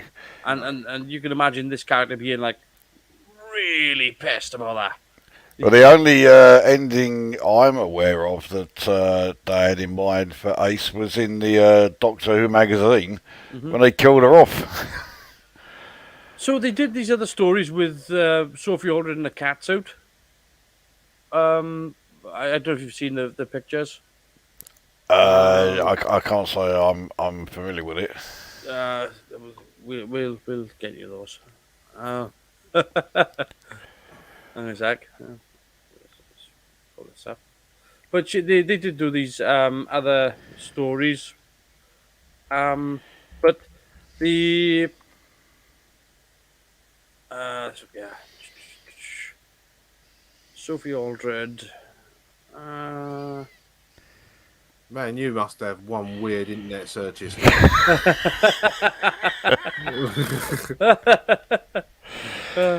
Yeah. Sophie Aldred catsuit. This is saved in your bookmarks, isn't it? This one.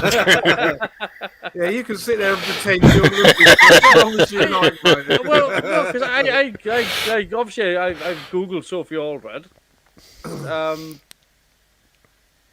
But this is her. Oh, Jesus Christ. So this is on Twitter. Let me just share this. So this is her. That's as Lara Ace. Croft. This is her getting into the suit. So they actually go. It's sort of like a Catwoman suit. Yeah, they Interesting. It's interesting get up. Yeah. Yeah, it's just kind of like a cross between Batgirl, Catwoman, and Lara Croft, isn't it? Yeah, it is a bit weird. So, but apparently they were sort of like, this is her being Ace. It's like the Adventures of Ace collection. This is what that's called. So they've kind of sort of gone, all right, Ace has these other adventures out of the TARDIS. And she's going around shooting things and blowing shit up. So yeah, I can imagine her being not overly impressed with the Doctor anymore. Like there's a bit where she's not enamored. Like You know what you've done there. I mean that is not impressed. No, it's not. Yeah, I recognise that from the video I saw. You know what they did with 7 of 9 in the first series of Picard? Yes. Yeah, that's I would imagine some sort of a real pissed off mercenary. I would go even further. I would go everything, like I would introduce the fact that she's got this corporation and this whole thing set up. This whole thing. I would do that, but I would do it that she's actually pissed at doing it because she's pissed at the Doctor. That she's not taken. She's seen what the Doctor's done. She's seen what he's capable of. And she's like working like independently from UNIT, She's she's got this almost like Torchwood vibe to her, I could totally see Ace being introduced if they were going to bring back Torchwood to bring it into it. because she, if anything, she needs to be sort of like the head of this corporation. Like that's absolutely sort of anti-doctor. Not villainous. It'd also be No. good if she if she assassinated the Doctor to kick off the next regeneration. Hashtag not my professor. No, I wouldn't make her. I wouldn't make her villainous, but definitely in a way to try to get the Doctor. No, does what it takes to get the Doctor's attention, just so she can put the Doctor in his place. And cause I feel like that's what needs to happen. I think it's a broken relationship, and that needs to be fixed. That's my take on it, anyway. That's what I would do. But there we are. Anyway, we need to talk about Keys of Marinus. Get back to what we were here for to begin with. Yeah. I'm gonna kick this off. I think we'll go to Lacosa first and say, what would you give, production values aside? Because, or if you want to include the production values, because for me personally, I can take the production values to see what the limitations were and what they were trying to achieve. Yeah. But how would you rate Keys of Marinus? I'd rate it quite highly.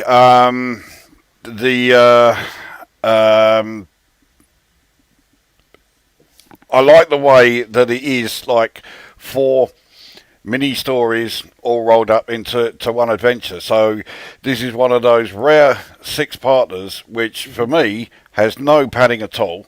And I can't think of a single other 6-parter off the top of my head where I can say that. The ambition is there, and for the most part, I think they manage it.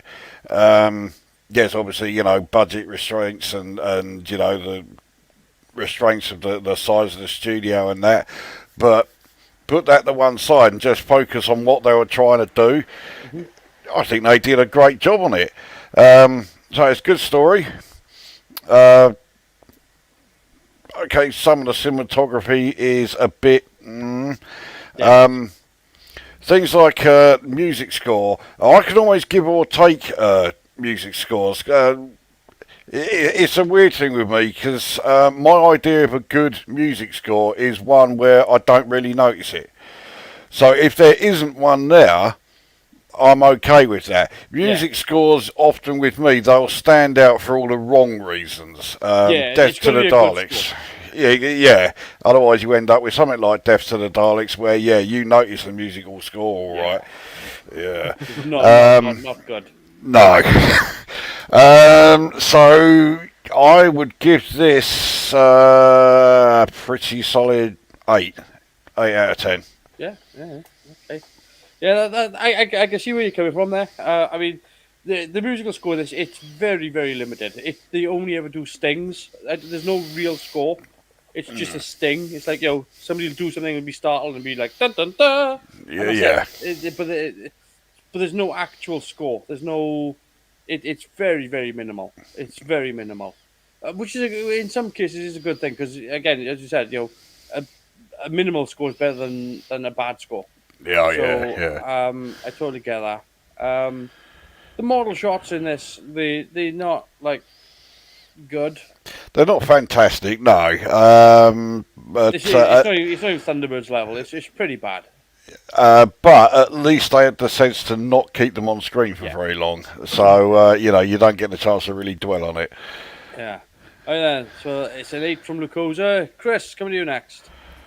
It's an 8 from me as well, actually. Pretty much, I'm not going to repeat everything he said, but pretty much everything Lucosa said is pretty much what I was going to say. The only... Like when he was talking about 6-parters and padding, the only one I can think of for me that's got no padding in it is Genesis of the Daleks. Of course, yeah.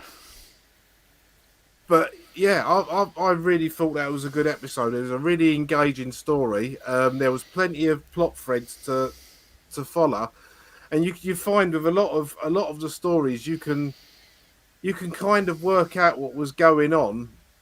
Mm-hmm.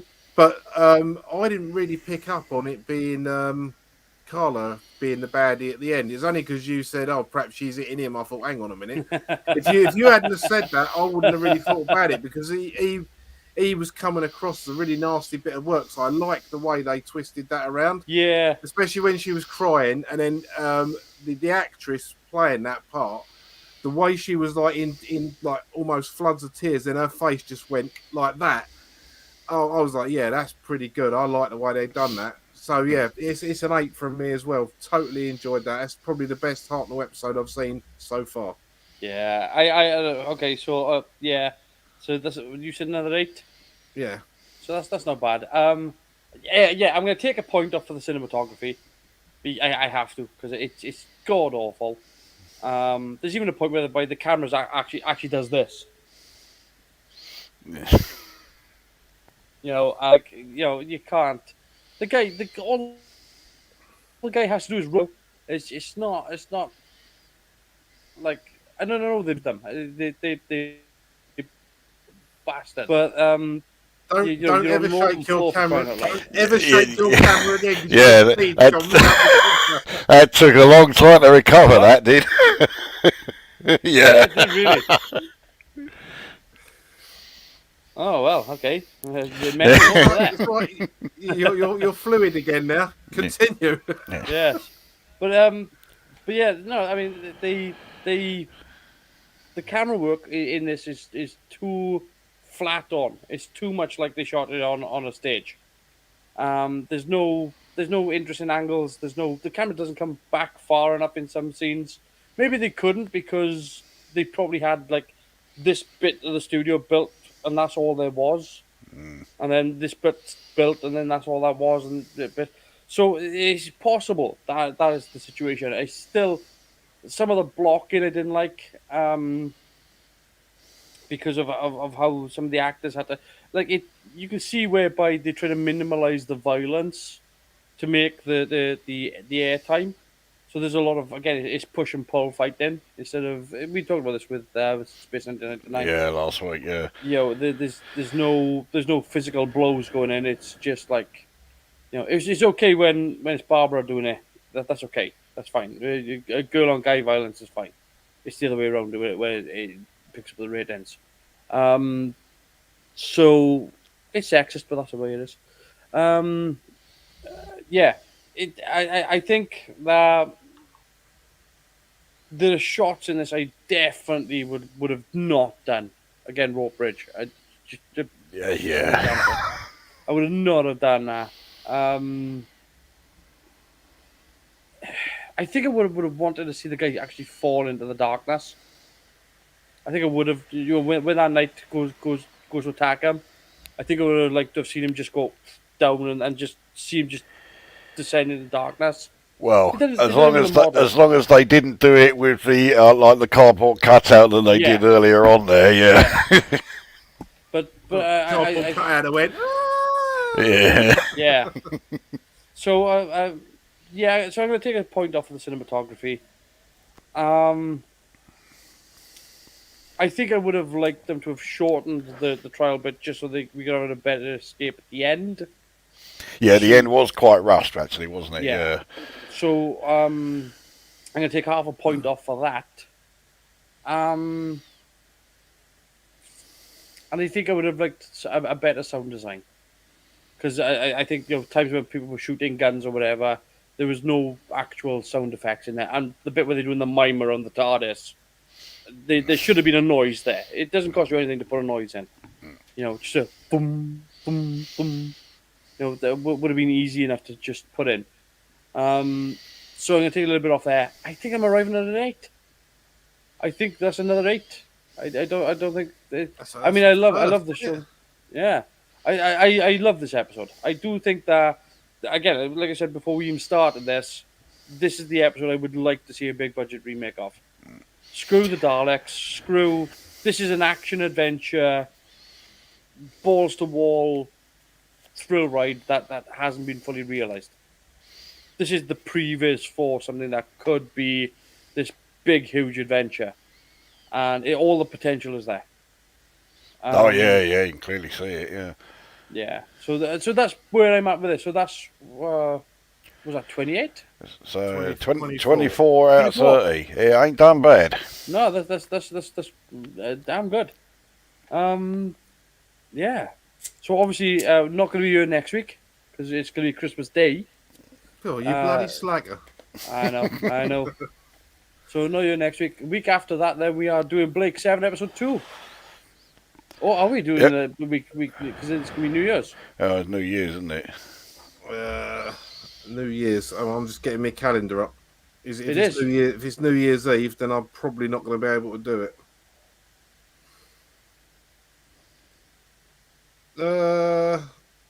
No, Saturday's New Year's Day. I know. I said that. Yeah, no, I thought you meant it was New Year's Eve, like it's New Year's sort of thing. Yeah, New Year's Day I can probably do. Yeah? Yeah, We'll see then. We'll see. Blake 7 episode 2. We'll pencil it in. We'll see how it goes. Nah, put it in with pen. I can do that. It's New Year's Eve was my when people say it's New Year's, I always think New Year's Eve because of everything. Trying to do a stream I'm of just thinking of fireworks going off. I'm just thinking of how things are going to go the next day. Like well, after being out on the pop.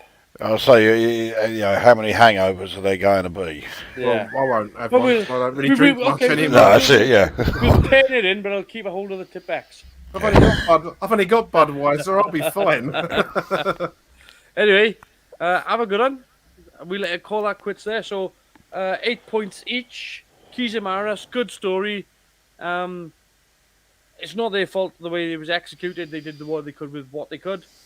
And, yeah, but I had a lot of fun. So, we'll leave that there. Take care, and we shall see you next time for Blake 7. Goodbye. See you later.